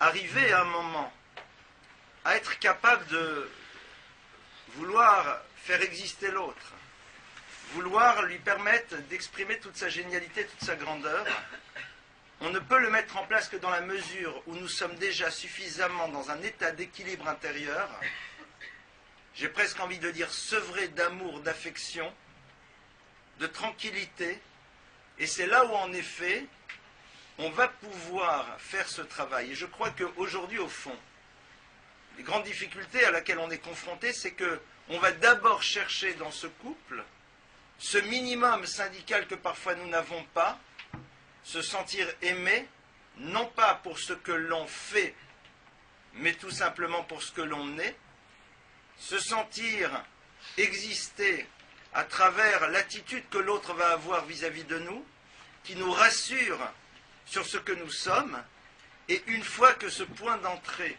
a été installé, à ce moment-là, dans une seconde dimension, on va pouvoir commencer à faire exister ce couple. Sinon, j'imagine le drame d'un couple dans lequel l'autre attend de son conjoint qu'il lui donne les moyens d'exister, qu'il lui permette d'exprimer tout son génie, et d'une certaine manière, l'autre veut bien le faire, mais l'autre n'existe pas et risque de ne jamais exister. Ça, je crois que c'est, au fond, de manière peut-être un peu plus concrète, la difficulté à laquelle on va être confronté, même si dans l'absolu, c'est cela vers quoi le couple tend. Je voudrais juste rapporter un midrash que, je crois, dans chaque cours dans lequel j'évoque cette notion, je rapporte ce midrash parce qu'il me semble poser un des éléments fondamentaux. Il y a à la fois dans le couple, il y a en même temps dans la famille et dans l'éducation. Tout le monde sait, on l'a lu récemment dans les parachiotes, que Adam, à un moment, va consommer de ce fruit qu'il ne pouvait pas consommer. Et généralement, on parle de Chet Adam Arishon, de la faute du premier homme. Or, si on regarde le texte, c'est Chava, c'est Ève, qui va commencer à consommer en premier. C'est elle qui propose à Adam. On aurait dû dire Chet, la faute de la première femme. Alors on peut dire qu'ici c'est le Adam, l'humain, dans le genre humain. La seconde question qui se pose sur ce texte, et c'est une idée extrêmement connue, c'est où était Adam lorsque le serpent proposait à Chava de consommer ce fruit? Il disparaît de la scène. Et la réponse, elle est fulgurante, et elle nous dit, Adam venait de s'unir à son épouse, et il dormait. Traduction de ce midrash, la difficulté qui va se mettre en place, qui va faire que Chava va pouvoir entendre la parole du serpent, va être que l'attitude de Adam a créé chez elle une forme d'interrogation majeure sur ce qu'elle représentait pour lui. L'absence d'effort qu'il aurait dû faire à ce moment-là. On n'est pas en train de faire le portrait de Adam. Adam, c'est immense. Adam, ça va d'une extrémité du monde à l'autre extrémité. Comme Rav Dessler l'explique très bien, quand la Torah nous relate certains événements de la vie, que ce soit de Adam, de Chava, de Avram, c'est pas pour nous dire ils étaient comme cela. C'est pour ça qu'est-ce que nous on doit en prendre. Et donc ici, ce texte vient nous dire que ce qui va être à l'origine de la difficulté, c'est que Chava n'avait pas de réponse sur ce qu'elle représentait à travers l'effort que Adam aurait dû faire par rapport à elle à ce moment-là, sans rentrer dans les détails. Et c'est vrai que cette idée-là, elle va, j'ai presque envie de dire, être le socle, c'est-à-dire le point d'entrée qui permettra d'exprimer par la suite tout ce qu'on vient d'entendre, c'est-à-dire ce couple dans lequel en effet ma préoccupation, sa préoccupation va être de savoir comment je vais l'aider à prendre conscience de tout ce qu'il peut être et lui donner les moyens de le devenir. Mais le socle, c'est d'abord d'être rassuré, d'être dans une forme d'état de quiétude par rapport à ce que nous sommes, à travers l'effort que l'autre va faire vis-à-vis de nous, sur ce qui pour nous va être important. Et je vais juste conclure en prenant juste les deux mots qui désignent l'autre. Rezer konegdo. Rezer, une lettre konegdo contre lui. Rezer, c'est les mêmes lettres que le mot zera. Zera, c'est quoi? C'est une semence. Une semence, c'est un monde des possibles. Une semence, ce n'est que du devenir. Et c'est peut-être cela aussi, et ça rejoint ce que tu viens d'évoquer, que lorsque l'on se retrouve à l'intérieur d'un couple qui se constitue et qui va maintenant chercher à pérenniser son histoire, voir l'autre comme étant zéra, une semence, c'est-à-dire non pas comme étant une forme de produit fini, mais comme quelque chose qui va pouvoir réaliser quelque chose d'immense, mais seulement pour que cette semence puisse maintenant donner sa plénitude, c'est-à-dire cet autre qui n'est pas encore un être totalement achevé, puisse véritablement se réaliser, alors je vais devoir être à l'image de celui qui prend soin de ces petites graines de blé, de lin, de ce que vous voulez, avoir une forme de vigilance extrême, savoir qu'elles sont fragiles et investir de la manière la plus intelligente pour qu'elles puissent véritablement se développer. Et là je parle beaucoup plus dans une casquette de ceux qui sont confrontés de manière récurrente aux problèmes de couple. On sait très bien qu'une plante qui commence à pousser est extrêmement fragile au tout début. Et que même si, à un moment, elle continue à pousser, si au début de son histoire, nous l'avons entachée à travers un certain nombre de choses, il sera extrêmement complexe par la suite de pouvoir faire oublier ce qui a pu entacher le début de sa croissance. C'est la raison pour laquelle il y a, pour pouvoir par la suite arriver à faire ce que tu as extrêmement bien développé, c'est-à-dire faire exister l'autre, lui donner les moyens d'exprimer sa dimension géniale et avoir ça comme étant l'objectif essentiel, construire cette vigilance pour que l'autre puisse, au début de sa pousse, se sentir dans un état d'équilibre. Et ça passe à travers quoi? En lui révélant sa place et son importance à travers les efforts que l'on va faire vis-à-vis de lui au quotidien, sur des domaines qui pour nous sont de l'incompréhensible, et c'est là au fond la dimension radicalement différente, ces choses qui pour nous ne sont pas compréhensibles, mais qui pour l'autre vont être des éléments qui le rassurent sur ce qu'il est, sur ce qu'il représente, sur sa place et sa valeur. Il n'y a rien de pire que de vivre une relation en étant sur un siège éjectable affectif, c'est-à-dire en ayant sans arrêt peur que si nous ne correspondons pas exactement à l'attente de l'autre, alors brusquement notre histoire n'existera plus.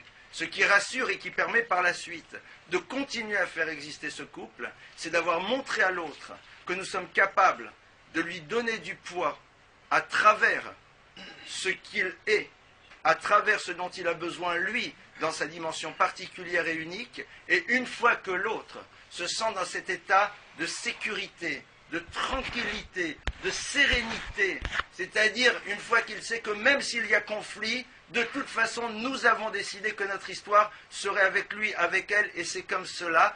À ce moment-là, en effet, la phase essentielle du couple va pouvoir se mettre en place, comme tu l'as parfaitement bien développé, le moment où on va vouloir exprimer et donner à l'autre la possibilité de vivre sa génialité et sa dimension particulière et unique. Tout à fait, ça je suis tout à fait d'accord avec toi. Là je vais être plus terre à terre. c'est que les rabbinim disent que la qualité la plus essentielle dans le couple, c'est la reconnaissance, pour dire très simple. Reconnaître, très souvent les femmes qui font beaucoup de choses les femmes sont remarquables, il faut quand même le dire, dans le fait... Les hommes aussi, parfois. Les hommes aussi, mais il y a quelque chose, il y a une sorte de... Non, il y a une chose, c'est pas du tout pour... dans le monde de la Torah, je trouve que les femmes sont remarquables, parce qu'elles ont une sorte d'abnégation pour le mari qui étudie, pour les enfants qui étudient, beaucoup plus dans le monde qui n'est pas dans la Torah. Mais très souvent, une femme qui supporte très difficilement une remarque. Le mari n'est pas content que ça n'a pas encore été fait, etc. Et la femme est très fragile à ce niveau-là, parce que justement, comme elle est dans une sorte d'abnégation, qu'elle donne tout, qu'elle fait tout pour l'autre, très souvent, la moindre remarque, c'est comme une remise en question de ce qu'elle fait. Et donc, là, je te rejoins complètement. Ce qui me paraît essentiel avant même, bien entendu, on parle toujours de ce qu'il faudrait comment les choses devraient être, mais le Aleph Bet, le alpha bêta, c'est effectivement cette notion de reconnaissance, que chacun reconnaisse que l'autre, combien l'autre est, et d'anticiper aussi, d'anticiper cette reconnaissance. La notion, dans le début du texte de Eshet-Rai, les commentateurs, le Ralbag, le Netzi, disent une chose extraordinaire, ils disent l'essence du couple, c'est d'être capable d'anticiper le désir de l'autre. Ça veut dire, là-bas, il le dit noir sur blanc, c'est-à-dire ne pas attendre que l'autre exige, mais d'essayer de tellement essayer de comprendre ce qu'il a besoin, de lui donner avant même qu'il le demande. Et cette notion-là, elle implique nécessairement, de façon automatique, la notion de reconnaissance. Et là, sans reconnaissance et sans confiance, quand j'ai dit que, justement, quand j'ai essayé au début de montrer ce paradoxe, que d'un côté, effectivement, 1 plus 1 font 1, il y a une sorte d'unité fondamentale dans le rapport au couple, ça c'est par rapport, et qu'après j'ai dit qu'il ne fallait pas que l'un se noie dans l'autre, donc il faut absolument deux. C'est justement ici, on est dans l'essence même de ce que c'est le couple, et de ce que c'est la vie en vérité. C'est qu'en vérité, je suis constitué essentiellement par quelque chose qui n'est pas moi, c'est-à-dire par quelque chose qui me dépasse. Je suis constitué par une rencontre qui n'est pas moi, et quand je comprends que l'autre c'est moi et que moi c'est l'autre, donc à ce moment-là, il y a cette notion d'unité d'originel entre nous. Mais d'un autre côté, justement, paradoxalement, c'est que quand je comprends que je ne deviens absolument moi-même, je ne rejoins ma génialité, je n'adviens absolument comme être singulier, que quand je suis capable de faire ce mouvement de dessaisissement. C'est ça qui est tout à fait paradoxal. Quelqu'un qui serait que dans l'ego, en vérité, il est lié à toutes sortes de choses, il est dans ce que le Maharal de Prague appelle le lien. La matière, il dit que toute matière est composite. Toute matière est composée de toutes sortes de choses. Il n'y a que le spirituel qui est unique, qui s'arrache au composite. Chaque personne, en vérité, est formatée par toutes sortes de choses qui sont de l'ordre de la matérialité. Un chef d'entreprise, il croit qu'il fait de grandes choses. En vérité, il est complètement instrumentalisé par la société. On lui a fait croire que ça va devenir le Superman. Il travaille comme un fou. En vérité, imaginons quelqu'un qui a une entreprise de pneus. Il travaille 12 heures par jour pour faire des pneus, pour faire fortune. Il croit qu'il a un destin singulier. En vérité, il est complètement instrumentalisé comme un des éléments de la chaîne sociale où on a besoin de pneus. Etc. Et dès qu'on est dans la matière, on est forcément instrumentalisé, on n'est pas soi-même, alors qu'on croit qu'on est pour soi-même, alors qu'on est complètement égoïste. Alors que quelqu'un qui est capable d'altruisme, de générosité, qui va comprendre qu'il est pour l'autre, qui va comprendre que je ne peux pas être que la petitesse de mon désir, il y a quelque chose d'autre. Donc il va comprendre que l'autre c'est lui, donc là on est un. Mais se comprendre qu'un c'est lui va avoir un effet extraordinaire qui va devenir radicalement lui, unique, absolument irréductible à toute donnée sociale ou psychologique. Et c'est là où il y a une sorte de paradoxe extraordinaire, de dynamique, où plus je vais me dessaisir de l'ego, de l'intérêt, de l'égoïsme, et plus je vais devenir quelqu'un de tout à fait singulier, d'unique et d'extraordinaire. Et cette dynamique existe de façon éclatante dans le couple. Mais je crois qu'on va passer on passe au deuxième. On est déjà même en retard sur le programme, il ne reste pas beaucoup de temps, il nous reste un quart d'heure pour faire l'éducation. Donc, je vais juste faire une introduction, après Raveli nous en dira 2 mots. Vous savez que quand on parle d'éducation, et après on pourra poser des questions si vous voulez, il y a un Ramban extraordinaire qui nous dit la chose suivante, qui dit que la Torah est vraie. Et il dit pourquoi la Torah est vraie? Parce qu'elle a été donnée au Mont Sinaï, devant 600 000 personnes, en réalité devant 3 millions de personnes, si on compte les femmes, les enfants, tout le monde. Et elle est vraie, avec plus de 3 millions de personnes au Mont Sinaï. Et donc il n'y a aucune religion, dit-il, qui n'a même osé envisager une révélation qui se donne à un peuple aussi énorme. Vous verrez que dans les autres religions, c'est toujours un bonhomme sur une montagne, dans le désert, qui a été gratifié d'une révélation et qui après s'en va raconter la bonne parole. Mais jamais on a vu que Dieu se révélait à un peuple entier, ça n'existe pas dans toute l'histoire de l'humanité. Ça n'existe même pas dans l'histoire de l'humanité de gens qui ont fait des affabulations. Aucun faux prophète n'a osé imaginer dire, vous savez qu'on était 3 millions de personnes au Mont Sinaï parce qu'il savait très bien que les gens auraient dit, mais où sont les autres? Tu nous racontes des bobards.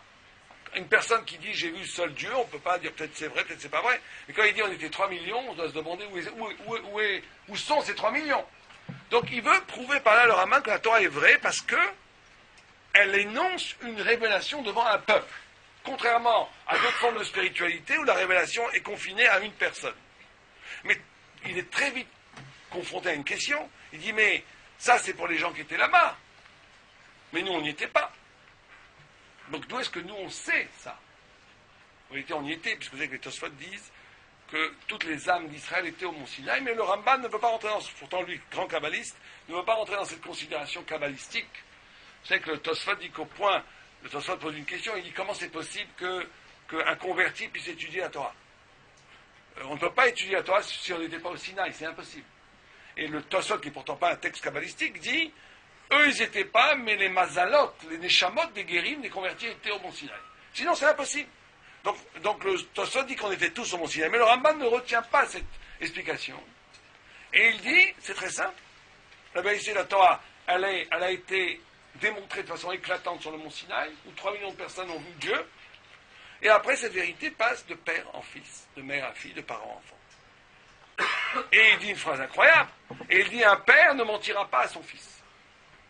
Ce que dit le Ramban. Un père ne mentira pas à son fils. Incroyable ce Ramban. Parce que ce que veut le Ramban, c'est justement sortir du système des preuves. Le Ramban veut montrer une évidence de la vérité de la Torah.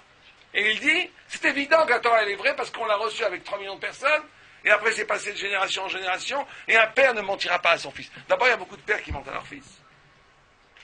Combien de pères mentent à leur fils? Il y en a plein. En plus, qu'est-ce que c'est que cette histoire que il retombe donc dans une sorte de démonstration de preuve.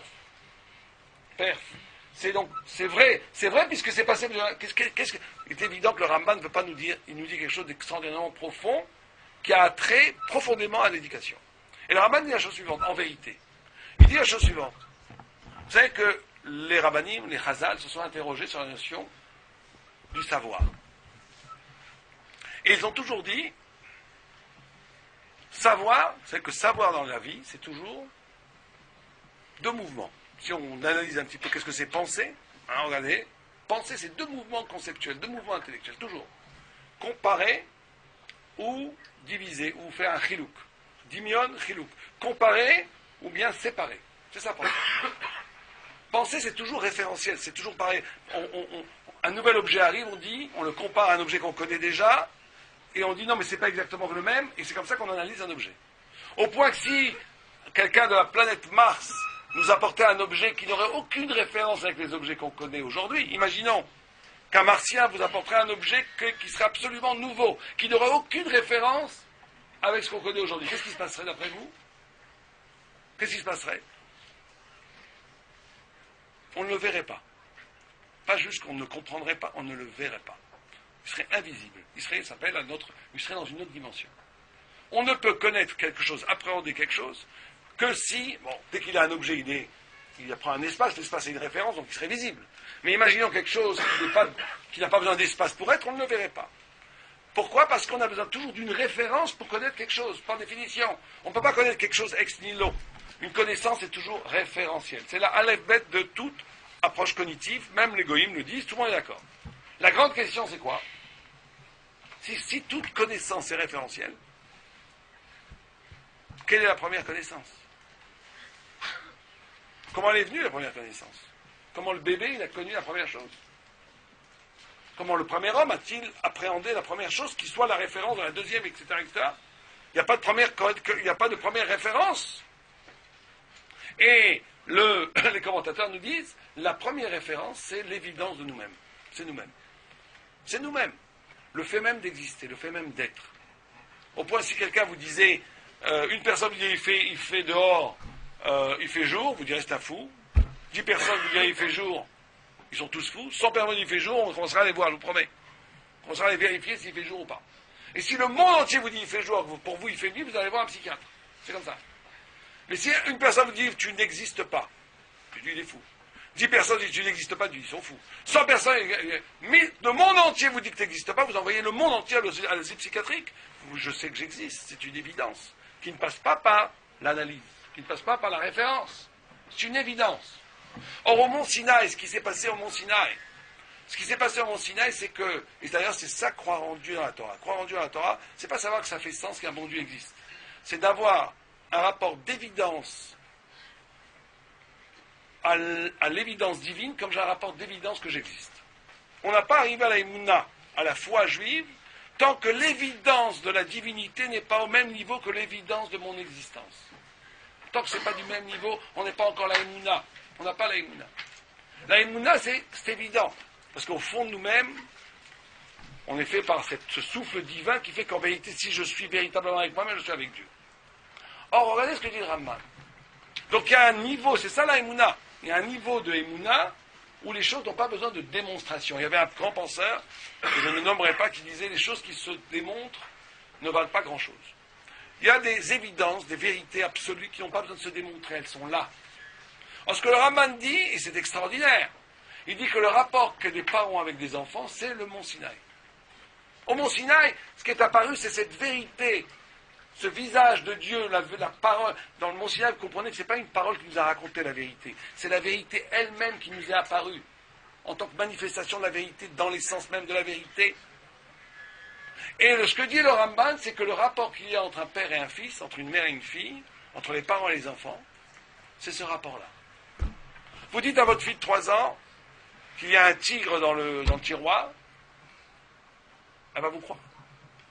Dites-lui qu'il y a une girafe dans la salle de bain, elle va courir pour aller voir. Elle va pas commencer elle a une émuna, elle a un rapport absolument de confiance. Et c'est pour ça qu'il ne faut jamais trahir ses enfants. Parce que si on trahit ses enfants, ils ne vont plus jamais croire. Ils vont dire, oh là là, on va rouler déjà une fois, maintenant, avant de croire à quelque chose, j'ai besoin qu'on me prouve. On va vivre une vie, on a besoin toujours de références. On va couper l'enfant de cette capacité d'accéder au sens de l'être avant toute forme de référence intellectuelle. On va couper l'enfant de ce que c'est d'appréhender la vérité dans une dimension qui n'est pas démontrable, mais qui est évidente, qui est plus haute, qu'on appelle dans la Kabbalah le Keter par rapport à la Chorma. Et donc, l'essence même du rapport père-fils, mère-fille, parent-enfant, pour le Ramban, ce que nous dit le Ramban, c'est que la transmission de la Torah doit se faire à ce niveau-là. On doit, dans nos rapports avec nos enfants, établir un rapport sinaïque, un rapport de confiance tellement extraordinaire, où les choses n'ont pas besoin d'être démontrées, où les vérités, ou l'honneur, ou la vérité, ou la droiture, ou l'amour de la Torah, ou l'amour de l'autre, ou l'amour de soi, le respect de soi-même, le respect des parents, tout ce que vous voulez, toute la panoplie des vérités énoncées au Sinaï, sont de l'ordre d'une évidence. D'une évidence qui n'est pas démontrable, qui n'est pas, et que si je passe à côté de ça, je trahis. Et c'est ça l'éducation. L'éducation fondamentale, c'est cette capacité de faire passer, d'abord, ce rapport absolu de confiance. Un rapport absolu de confiance. Et que si les parents font sentir aux enfants qu'ils ne les trahiront jamais, et quand je dis trahiront jamais, ça veut dire qu'ils auront un souci constant, non seulement de vérité, de ne pas leur mentir, mais qu'ils ne vont pas habiller des revendications sous des couverts moraux, alors qu'en vérité, ce qu'ils veulent, c'est autre chose. C'est une satisfaction sociale. C'est que mon fils réussisse, etc., etc. Mais en vérité, il dit, tu vas faire ça au nom de la Torah, au nom de XXY, ce que vous voulez. Là, c'est déjà les trahir. C'est que l'enfant sent qu'il est instrumentalisé par le désir des parents et qu'on lui raconte du baratin pour que ça, il ne faut pas faire. Il faut le prix de la vérité, le prix de la réussite dans l'éducation passe par une inébranlable vérité du rapport. Et cette inébranlable vérité du rapport passe par le fait qu'il n'y a pas de compromis avec cette confiance que j'établis avec mon enfant. Et il sait toujours que ce que je dis, c'est toujours pour son bien, pour le bien, et surtout que je ne joue pas de jeu. C'est que les parents, les enfants, il y a une histoire terrible pour l'éducation que tout le monde connaît. Il y avait quelqu'un qui était un grand Talmid Chacham. Et ses enfants, et son enfant étudiait au Cheder, à Jérusalem. Et le rabbi on pose une question innocente. Il dit aux enfants, qu'est-ce qui est le plus important pour votre père? L'un, il dit la prière. l'autre il dit l'étude, l'autre il dit le chesed, l'autre il dit la zaka. Chacun dit quelque chose. Et un des enfants, qui est le fils du grand Amitraham, il lève le doigt, il dit le plus important pour mon père, c'est le tchoulent. Le tchoulent, c'est l'équivalent du couscous ou de la tfina pour les Tunisiens. La daf. Et il le regarde comme ça, il vient pour lui donner une claque, chutzpah, insolent. Et tout d'un coup, il voit que l'enfant a un visage tout à fait... pas du tout, il a dit ça tout à fait innocemment, véritablement. Alors le rebeu qui n'est pas un idiot, il dit attends, mais pourquoi tu dis ça? Comment tu peux dire ça de ton père? Ton père est connu, c'est un des plus grands amis de Rakam. Il dit c'est très simple. Mon père, quand il étudie, on peut l'embêter. Mon père, quand il mange le tchoulent, c'est sacré, plus personne n'a le droit de lui parler. Vous voyez, c'est ça la vérité du rapport. C'est que si on baratine à nos enfants toutes sortes de choses, la Torah c'est important, mais dès qu'on étudie la Torah, dès que le téléphone portable il sonne, on répond, et que quand je mange le tchoulent, le téléphone il peut toujours sonner, je répondrai jamais, ça nous montre, on a un exemple existentiel à l'enfant, c'est ça qui passe chez l'enfant, que le plus important c'est le tchoulent. Et c'est pas le discours, c'est la vérité du rapport qui va être prégnant, qui va être absolu. C'est cet exemple-là. Et donc, cette cohérence dans l'existence et dans la parole, et cette notion de confiance, c'est la base même.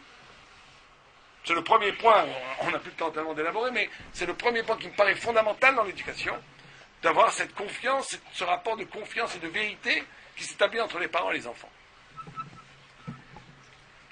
Je voulais donc rebondir un petit peu sur ce que tu viens de dire. Je crois que cette idée de confiance qui va faire que l'enfant va pouvoir par la suite donner du poids à notre parole, parce que je crois que c'est au fond un petit peu ça les enjeux. Souvent les parents attendent que leurs enfants, au niveau de l'éducation, leur obéissent. Faire obéir un enfant, c'est installer un rapport de force qui va l'amener à se soumettre. Pour que l'enfant véritablement ait ce respect fondamental du parent qui va être un élément incontournable de l'éducation, il va être intéressant que lorsque le rapport de force n'existe plus, c'est-à-dire lorsque nous sommes dans l'univers de deux adultes qui se confrontent, notre parole est du poids parce qu'elle provient de nous.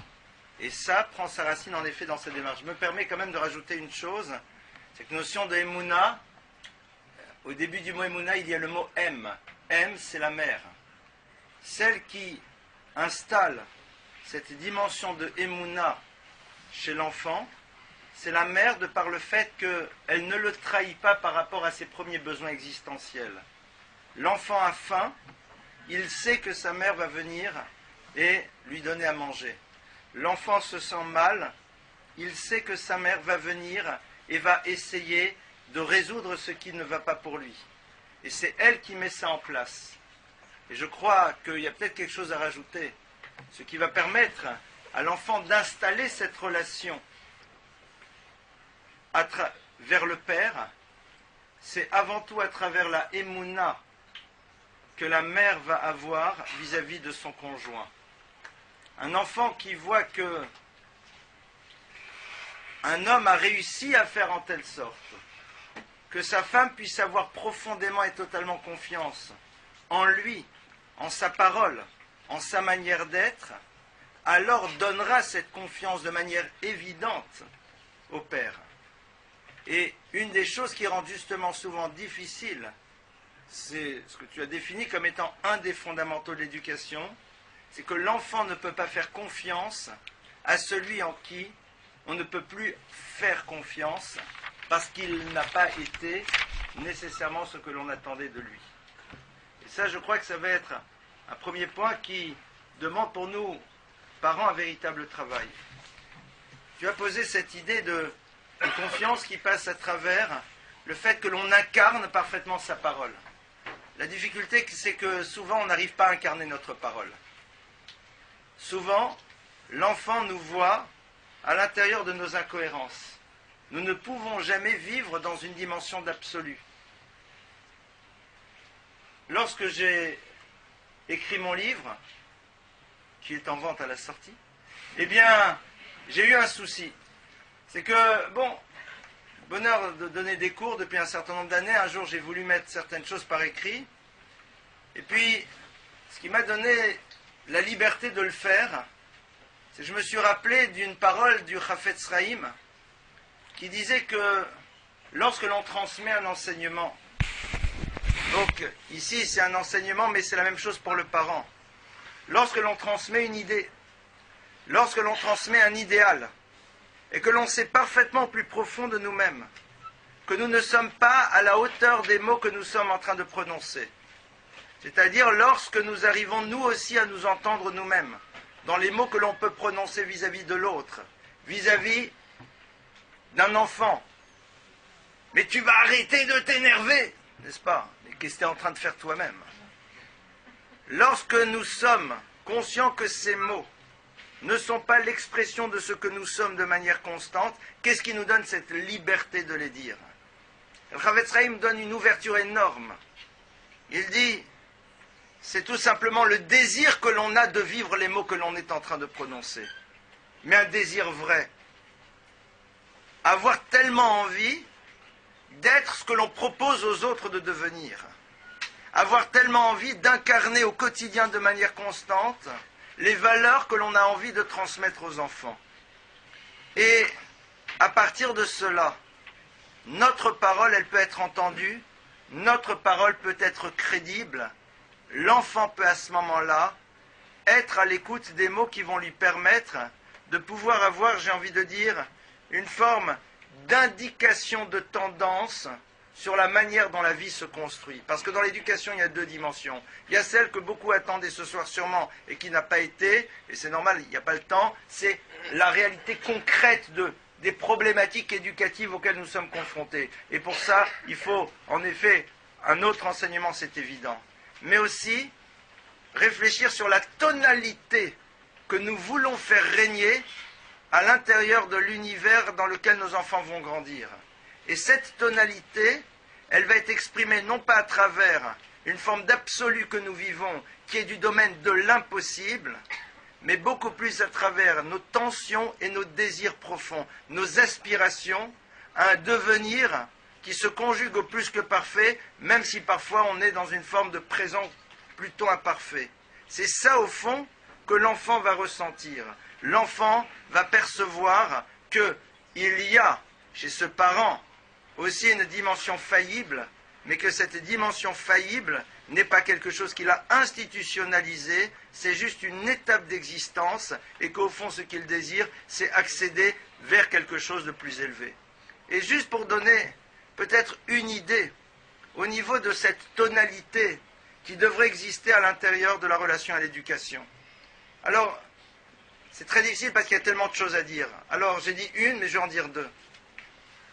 La première, c'est que de la même manière qu'un couple s'est construit sur un deuil, c'est-à-dire sur le deuil de l'idéal du couple, et l'acceptation de la réalité que nous allons découvrir, qui est la véritable existence. De la même manière, l'éducation d'un enfant se fait sur le deuil de l'image idéale que nous avions des processus éducatifs et de leurs résultats, et de l'acceptation de la dimension parfois un peu plus complexe de cette réalité-là. C'est dans ce travail d'acceptation que l'on montre que l'on est adulte, et non pas sans arrêt être dans le désir et la poursuite de chimères, de vouloir faire coexister et faire en telle sorte que la réalité corresponde aux images d'Épinal qu'on nous a transmises. Et là-dessus, je suis désolé, c'est peut-être un petit peu pas très politiquement correct, mais arrêtons de proposer ces images d'Épinal d'un univers dans lequel, dès le moment où la Torah est présente, alors tout serait d'une zénitude absolue. C'est faux. La Shmirat Shabbat, la Shmirat HaMitzvot sont des cadres, mais à l'intérieur de ces cadres, nous devons faire un travail. La table de Shabbat, ce n'est pas parce qu'il y a un kiddush et autre chose qu'elle sera l'expression d'un moment de bien-être et d'équilibre. Elle exige de notre part un investissement. Nous adorons ces raccourcis et nous sommes persuadés qu'en effet, eh bien, si alors, ça ce sont les images que l'on nous propose, mais qui ne sont pas la réalité des choses. Et on ne peut pas construire sa vie dans la poursuite de mirages permanents en étant persuadé que c'est parce qu'on n'est pas encore suffisamment glad kasher dans tous les univers que cette tension est présente, et après avec les accusations multiples de l'un par rapport à l'autre.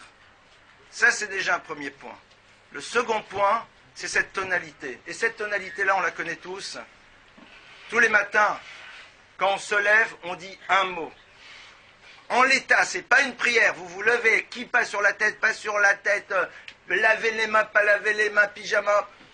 Dans l'état, c'est quoi le premier mot de la journée d'un juif? Modé, moda, expression de reconnaissance. Si un enfant voit que dans notre maison, nous sommes capables, comme tu l'avais évoqué tout à l'heure, de reconnaître l'autre, de le reconnaître, c'est-à-dire de montrer et de lui exprimer tous les jours ô combien il existe, il est présent, il réalise des choses belles. Alors cette dynamique-là s'inscrira et l'enfant apprendra lui aussi à reconnaître l'investissement parental et percevra ô combien nous avons ce désir et cette envie de lui donner les moyens d'exister pour lui-même dans ce qu'il peut être et non pas dans ce que nous voulions qu'il soit. Ces deux éléments-là ne sont pas bien sûr exhaustifs, mais me semblent à mon sens extrêmement importants à poser. Et rappelez-vous que le regard que la femme va porter sur son conjoint va être un élément capital qui permettra à l'enfant de donner du poids au père. Si l'homme n'est pas capable de faire en telle sorte que cette femme puisse lui poser ce regard de Emouna, alors, dans ce cas-là, la remise en cause, qui est au fond extraordinaire, parce que nous permettant d'évoluer, c'est génial. Découvrir ce qui ne va pas, c'est un grand bonheur, parce qu'on sait maintenant sur quoi on va devoir travailler. C'est extraordinaire de découvrir les imperfections dont nous sommes dotés et les difficultés qui sont présentes. Parce qu'au moins, maintenant, on sait sur quoi on va devoir travailler. C'est cela qui va faire peut-être cette ossature qui permettra, et à la fois à ce couple, et en même temps à cette relation aux enfants, de se mettre en place pour pouvoir atteindre en effet cette dimension d'absolu telle qu'elle a été parfaitement décrite et extrêmement bien expliquée par Raphaël. Très bien, on va juste conclure. Je fais une toute petite conclusion après à quelques questions, parce que j'imagine qu'il y a beaucoup de questions, mais le temps est déjà... on a un peu dépassé les temps. Je dirais juste 2 points en écho de ce que tu viens de dire. Un, vous savez qu'il y a un texte qui va complètement dans ce que tu dis, qui est assez extraordinaire. C'est que quand on a parlé de la Marat à Marpella, quand Abraham, d'après le Rabbeinu Yonah, tout le monde pense que la dernière épreuve d'Abraham Avinu, c'est le sacrifice de Yitzhak. 10e épreuve, quand Dieu demande à Abraham de sacrifier son fils. Rabbeinu Yonah dit que la dernière épreuve, c'est pas celle-là. C'est plus tard, quand il va devoir acheter Marat à Marpella. Et c'est tout à fait étonnant, pourquoi c'est une épreuve? Parce que Abraham savait très bien qu'il n'avait pas encore la terre d'Israël, c'était le sujet de sa discorde avec Lot. On ne voit pas en quoi c'est une extraordinaire épreuve. Parce qu'il doit faire un chèque. Parce qu'il doit faire un chèque, au contraire, il veut faire le chèque. Donc en quoi c'est une épreuve? Justement, parce qu'il doit faire un chèque, c'est tout à fait vrai. Parce que justement, on a expliqué que Marat Marpella, c'est cette dimension spirituelle de l'éternité dans le monde, etc., etc. Et il voit que c'est la plus grande épreuve, peut-être, et c'est l'épreuve dans l'éducation. Et je conclurai sur ça. C'est qu'il voit qu'il est confronté au cœur même de ce qui a illustré toute sa vie, cette capacité d'instaurer dans l'existence l'éternité, l'absolu, la vérité. Il est obligé d'en passer par un rapport marchand, de faire un chèque, de discuter, de rentrer dans la réalité la plus sordide, la plus banale, la plus évidente.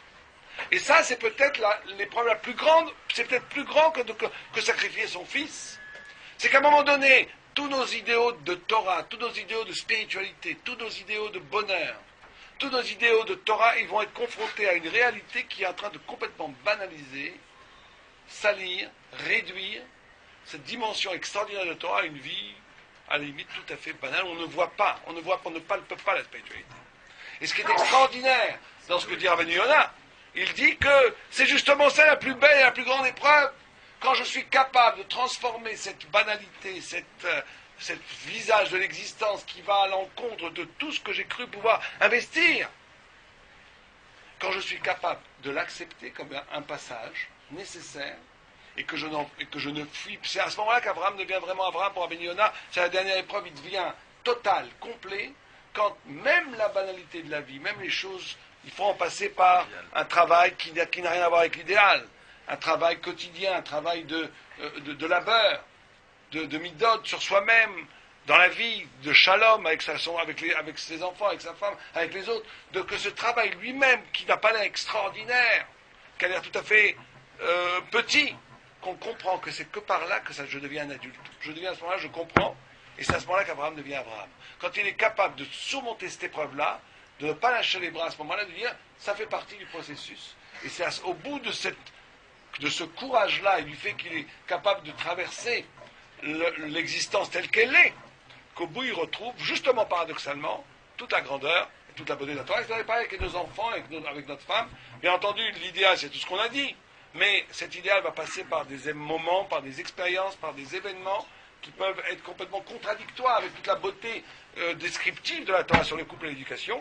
Mais il faut intégrer ces moments-là comme un des éléments, comme un élément absolument indispensable dans l'économie générale du travail que je fais pour arriver à la perfection du couple et de l'éducation. Et à ce moment-là, on arrive effectivement à devenir Abraham, à créer une famille qui est une famille de Torah. On a fini là, nous. Est-ce qu'il y a des questions? Là, peut-être que David va intervenir pour faire poser des questions. Non, mais si vous voulez poser des questions, levez la main, puis je passe directement. Monsieur. Allez-y. Par rapport à l'éducation des enfants, comment est-ce qu'on peut faire face à une difficulté qui a l'air tellement immense que même nos patriarches ont semblé sombrer, qui est le rapport avec la préférence? Le fait qu'effectivement, il arrive très fréquemment que dans les familles, on préfère le plus brillant, l'aîné, pour tout un tas de raisons moins importantes. Comment est-ce que nous-mêmes, on peut se prémunir en tant que parents de cette difficulté?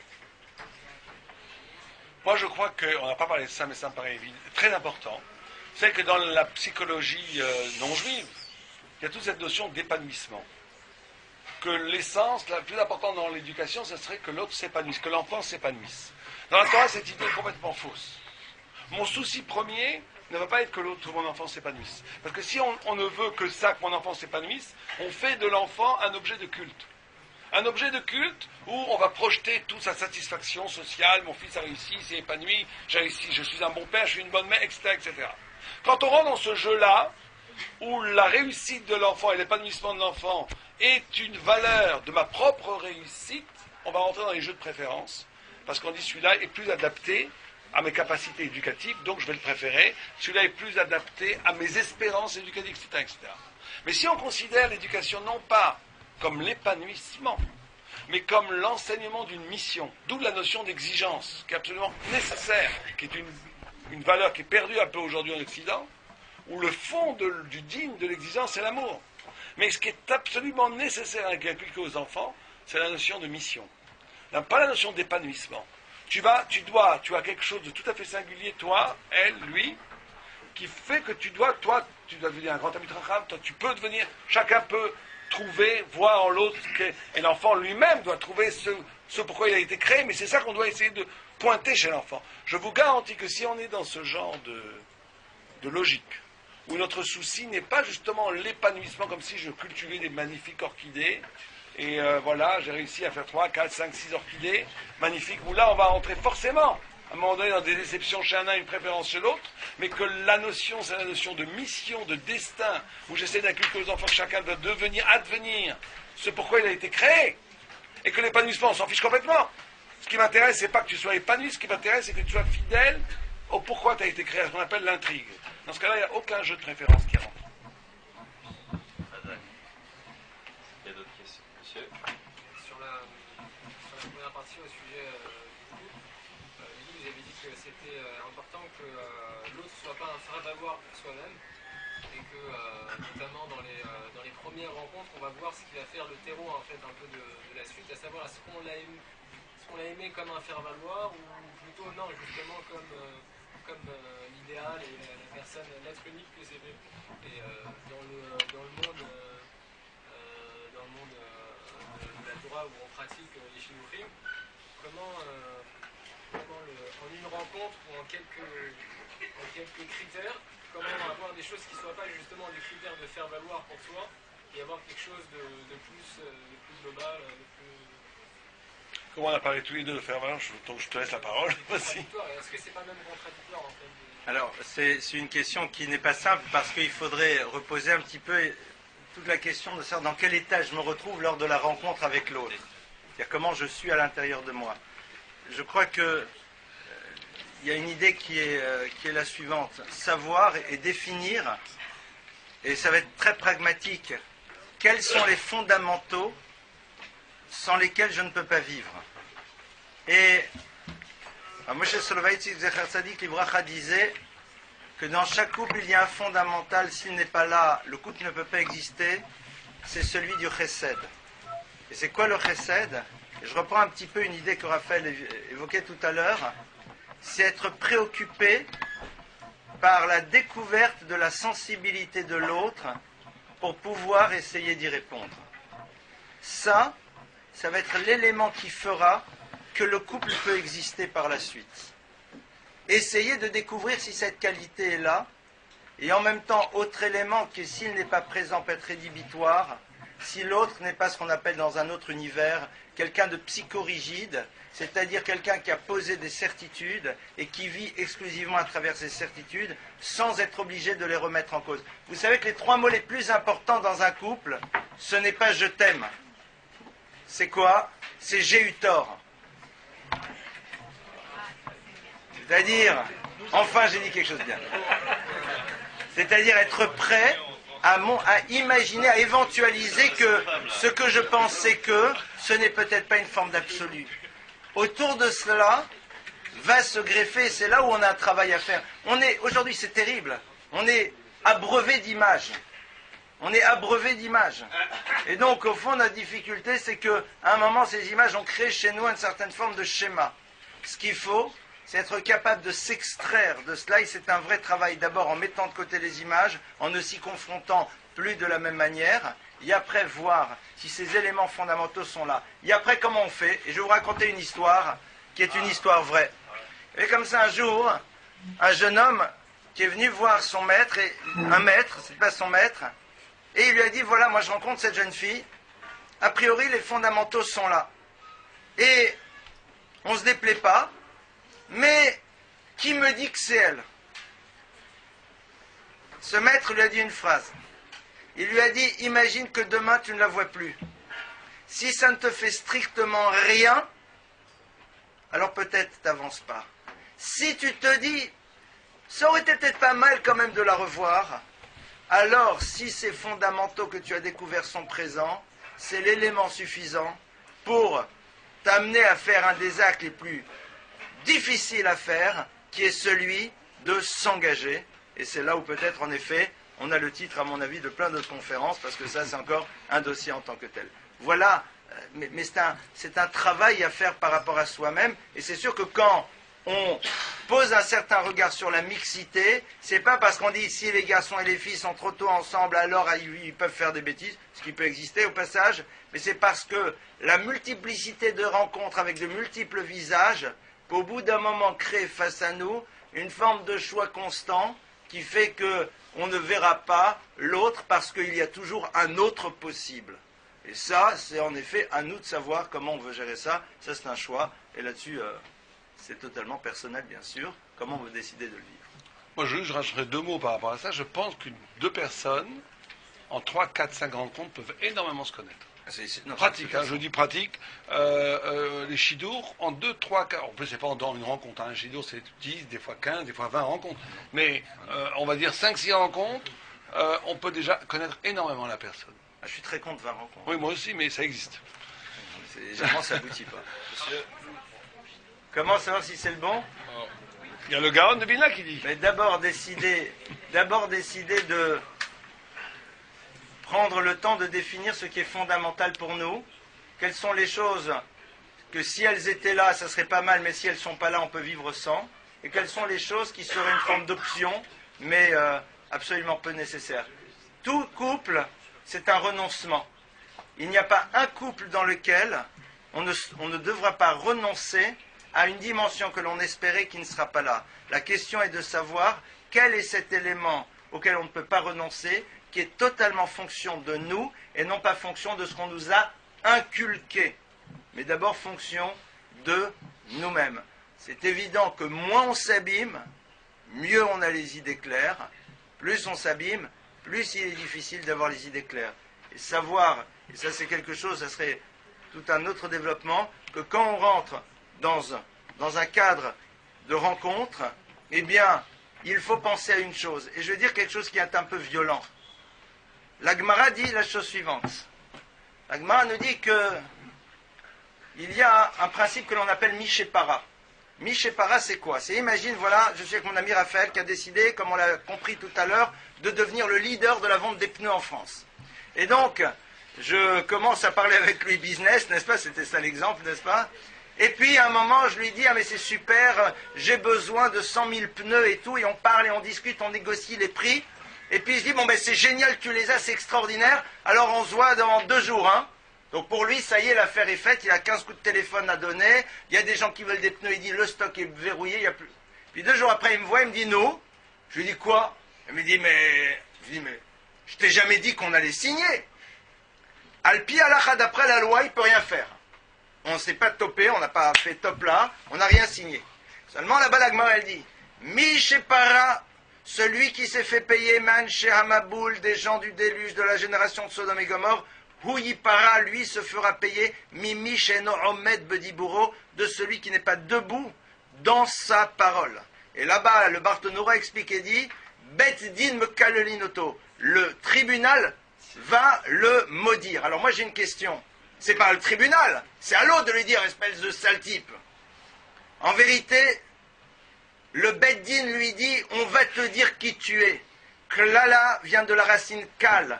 Kal, ça veut dire léger. Tu n'as pas de poids, tu es léger. Quelle est la dimension bouleversante de cela? C'est qu'au fond, il a généré chez l'autre un dommage. Et je vais plus loin. À partir du moment où dans une relation, on n'essaye pas d'imaginer la souffrance éventuelle de l'autre qui était persuadé à travers nos attitudes qu'il y avait une possibilité d'engagement, eh bien, nous handicapons de manière extrêmement lourde une possibilité de futur, pour une raison simple. Un garçon ou une fille qui s'est retrouvé dans une relation dans laquelle il avait l'impression que les choses allaient aller. Tu t'imagines, on se téléphone tous les jours, on se parle sans arrêt, etc., etc. Il y a un jour, l'autre lui dit « Mais je t'ai jamais dit que ». Sa difficulté, c'est quoi? C'est pas juste sa souffrance. C'est que la prochaine fois, quand il vivra la même situation, il sera dans cette angoisse de la souffrance qu'il avait vécue la première fois et n'aura peut-être pas le courage de s'investir. Et qui est responsable? C'est le premier. Et pourtant, il était Shomer Negia, ou elle était Shomeret Negia. On peut toucher l'autre sans avoir besoin de le toucher, et ça fait parfois beaucoup plus mal. Le premier reste quand même néanmoins totalement interdit. Ça, c'est des choses auxquelles à un moment il faut penser. Et c'est pas simple. Pour ça que je me suis permis de réagir, quand il me disait 20 rencontres. Bien sûr, ça peut exister, mais au bout de 20 rencontres, ça veut dire qu'il tient à moi, qu'elle tient à moi. Donc, ça devrait marcher. À un moment, poser des cadres et savoir s'investir totalement à ce moment-là. Vous fermez le Facebook que vous n'avez jamais ouvert d'ailleurs. Vous sortez de toutes vos sorties qui de toute façon n'ont plus leur raison d'être. Vous ne discutez plus en parallèle puisque de toute façon il y a une personne en face de vous qui risque de devenir la personne la plus importante de votre existence si on le souhaite. À ce moment-là, oui en effet, il y a une possibilité que les choses aboutissent parce qu'on s'est révélé à travers cela les enjeux dans les investissements et le renoncement qu'on est capable d'avoir vis-à-vis des choses plus futiles qui sont autour de nous. Et là, il y a en effet un espoir de devenir. Après, c'est à nous de décider si on s'organise comme ça ou pas. J'étais peut-être un peu carré dans ma manière de dire les choses, mais bon, au moins je pense que j'ai été clair. Et on va faire une question ou deux parce qu'il se fait tard. Peut-être chez les dames. chez les dames, y a-t-il des questions chez les dames? Monsieur, alors une dernière question. Dernière question.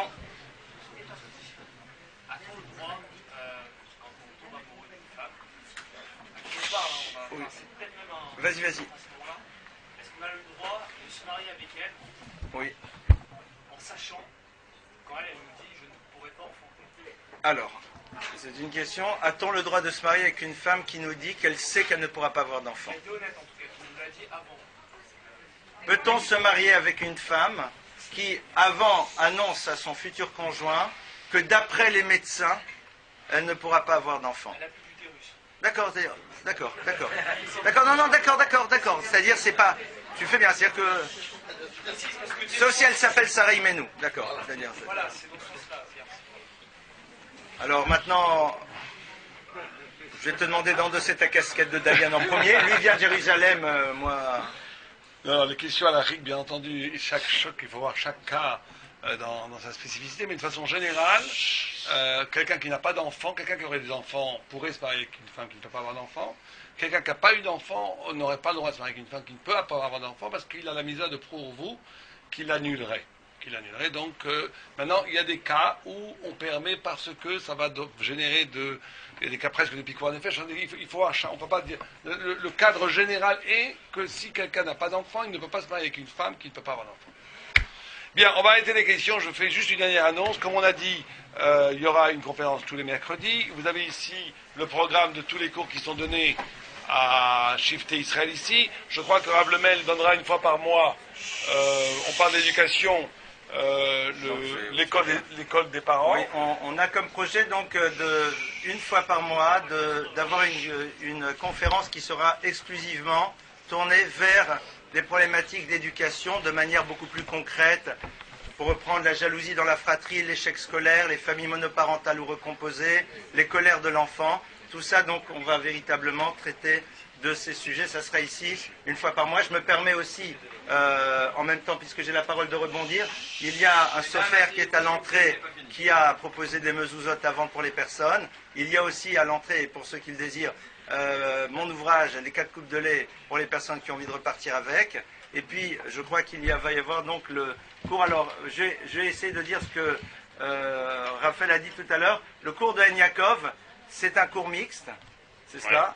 Et c'est au fond la possibilité pour tout le monde de se confronter avec des textes du Talmud à travers la partie de Haggadah, c'est-à-dire les parties un peu plus d'histoire extraordinaire, mais qui au fond révèlent des choses beaucoup plus profondes. Raphaël donnera ses cours 2 fois par mois. Le premier cours de Yaakov aura lieu le 9 novembre, donc ce programme commencera à partir de novembre. Donc le 9 novembre et le 16 novembre, je donnerai les 2 premiers cours de Yaakov, suivis après Rav Lemel, Rav Bia. Et on a dit donc 3 mercredis par mois, il y aura un événement ici, conférence mixte, et une fois par mois aussi un cours pour les femmes de Perkei Avot et le cours de l'école des parents. Voilà, en votre nom à tous, je remercie le Rav Sadine et le Rav Lemel pour cette conférence extraordinaire de ce soir. Pour ceux qui souhaiteraient être au courant uniquement des conférences tous les mercredis du Rav Sadine, on a mis à votre disposition des feuilles. Ceux qui se sont déjà inscrits la fois dernière, ce n'est pas la peine. Pour ceux qui souhaitent être au courant de tous les autres cours, il y a des fascicules comme ça. Et pour avoir tous les cours du Rav Sadine et du Rav Lemel, il y a le site internet associationlev.com pour le Rav Lemel et coltora.com pour le Rav Sadine. Bravo. Moi, tu m'envoies un email. Je t'envoie un email, comme d'habitude. Il y a un organisé, il est organisé. Razak, c'est bien.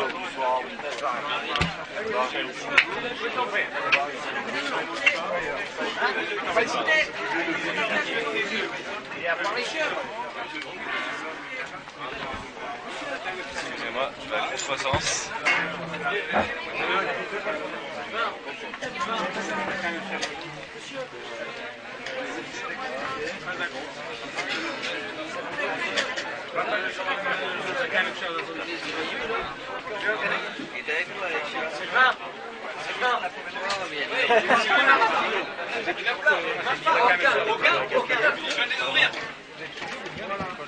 Rod, bien, il est quand même tous qui sont neufs. Merci, Shabbat tous les amis.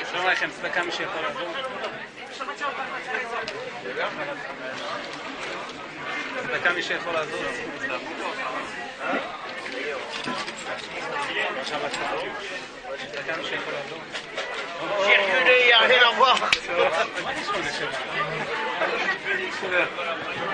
Alors, כן, יותר פחות דקות. תהיה פה כמה דקות. צדקה משול על זה. צדקה. יאו. שכית.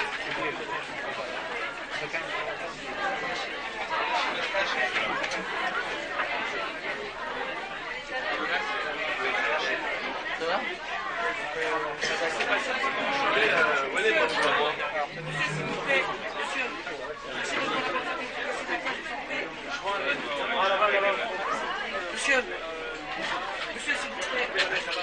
Monsieur, et je vois ce soir, s'il vous plaît. En fait, il était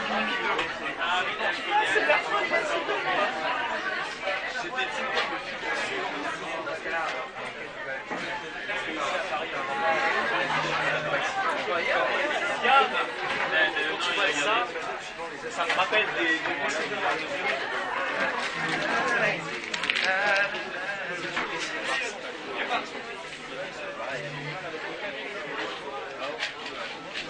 Voilà, monsieur, s'il vous plaît, pas par monsieur.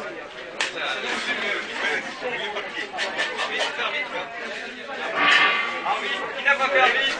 Il y a 10. Allez, on commence vite. Fermez les rideaux. Tu m'as mis la. Allez, on raconte direct. Ça passe. Où ça? Là-bas, là-bas, où on s'est servi de. Il y a 10 pour Henri. Il y a 10 pour Henri. Arbitre, tu vas faire arbitre dans le fond. Arbitre dans le fond, comme ça on compte les 10. Ça passe par iPhone. Vous allez me donner la réponse. Ah non, non, arbitre, il y a arbitre qui va au fond.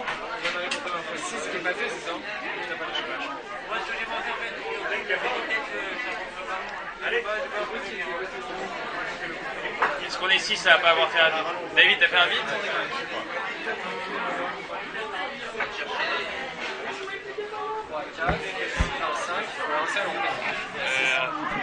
Après les 4 mots qui complètent, c'est pas les 6. 6, c'est ça?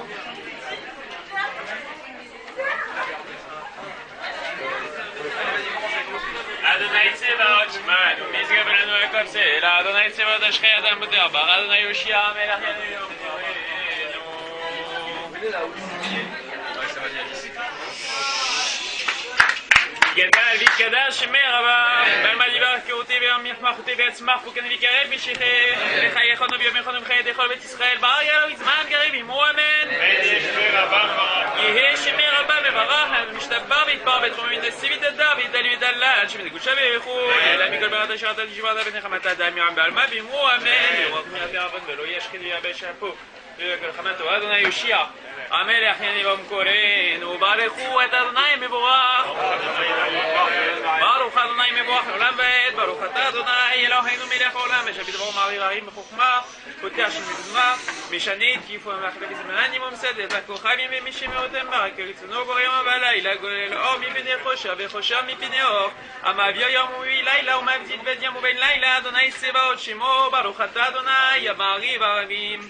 אהבת עולם את ישראל המחבת תורה מצוות וחוקים מושבתים אותנו למדיתה על כן אדוני אלוהינו בשור בזו ויקומינו נצליח בחוקיך ונשמח ונעלוז בדברי תלמוד תורתך ומצוותיך וחוקותיך לעולם ועד כי מחיינו ויחמנו ובנהגי יומם ולילה ובטח לא תסור ממנו לעולמים ברוך אתה אדוני אוהב את עמו ישראל שמע ישראל אדוני אלוהינו אדוני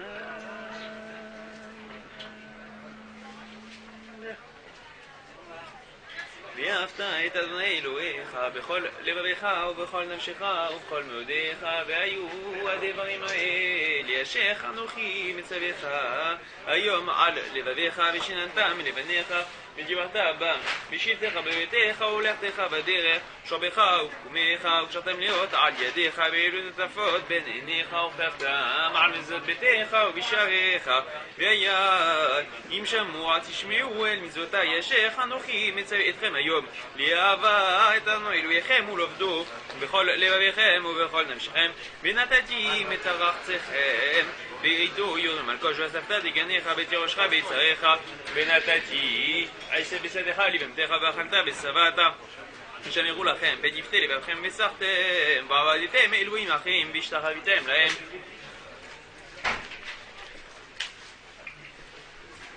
אשר אדוני נותן לכם וצמתם את דברי אלה על לבביכם ועל נפשכם וקשרתם אותם להיות על ידיכם והיו לטוטפות בין עיניכם ולימדתם אותם את ביניכם לדבר בם בשבתך בביתך ולכתך בדרך שורבך וקומך וכתבתם על מזוזות ביתך ובשעריך למען יבוא ימיכם ובימי בניכם על האדמה אשר נשבע אדוני לאבותיכם לתתם כי מהשמיים על הארץ ויאמר אדוני אל משה לאמור דבק אל בני ישראל ואמרת אליהם ועשו להם סיסית על כנפי בגדיהם לדורותם ונתנו על סיסית הכנף פתיל תכלת ואחם לסיסית ראיתם אותו וזכרתם את כל מצוות אדוני ועשיתם אותם ולא תטעו אחרי לבבכם ואחרי עיניכם אשר אתם זונים אחריהם למען תזכרו עשיתם את כל מצוותי והייתם קדושים אלוהיכם אני אדוני אלוהיכם אשר הוצאתי אתכם מארץ מצרים להיות לכם לאלוהים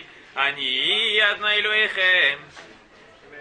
אדוני אלוהיכם אמת, ואמונה כל זאת בקרב אלינו, כי הוא אדוני אלוהינו ואין זולתו בעבור משכל המואפותנו מיד מלכים הגון מלכינו כיף כל הארצים, על הנבחר לנו מצרים למשלנו גמול לכל אבינו ישנו, עשה נשים החיים ולא נתן לעמוד חגלנו, המדריכנו על הבמת אויבינו והעמיקנו הכל שונאנו, אלא עושה לנו נקמה בפרעה באותות ומופתים בית בת מנחם, המכה בארתו כל בכורי מצרים ויוציא את עמו ישראל מתוכם מלכורות עולם, המעביר בניו בן גזרי ים סוף בית חוטפיהם בית צונם בדובות טיבה, ראו בנים את גבותו שיבחו ויודו לשמו, מלכותו בעצם קיבלו אליהם, מושובין ישראל לך, ענו שירה מצמחה רבה, ואמרו כולם יחמוך בעלים אדנמי כמוך, נדע בקודש נורתי, לא תוסף אלי, מלכותך, אדוני אלוהינו ראו בניך לים, יחד כל עמודו במלכו, ואמרו, אדוני מלוך לעולם ועד, ונאמר כיפה את יעקב גר מיד חזק ממנו, ברוך אתה אדוני גאל ישראל.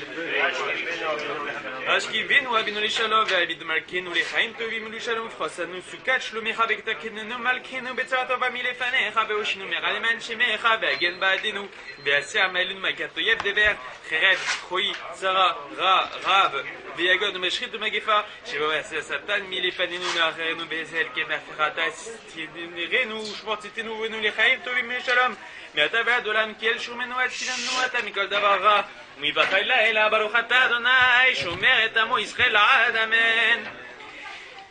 יתגדל ויתקדש שמי רבם, ועמד יברכותי בהמך מלכותי בעצמך ברכני ויקרב משיכם, בחייכון וביריכון ובחיי כל בית ישראל בר גלה ובזמן קריב אמרו אמן.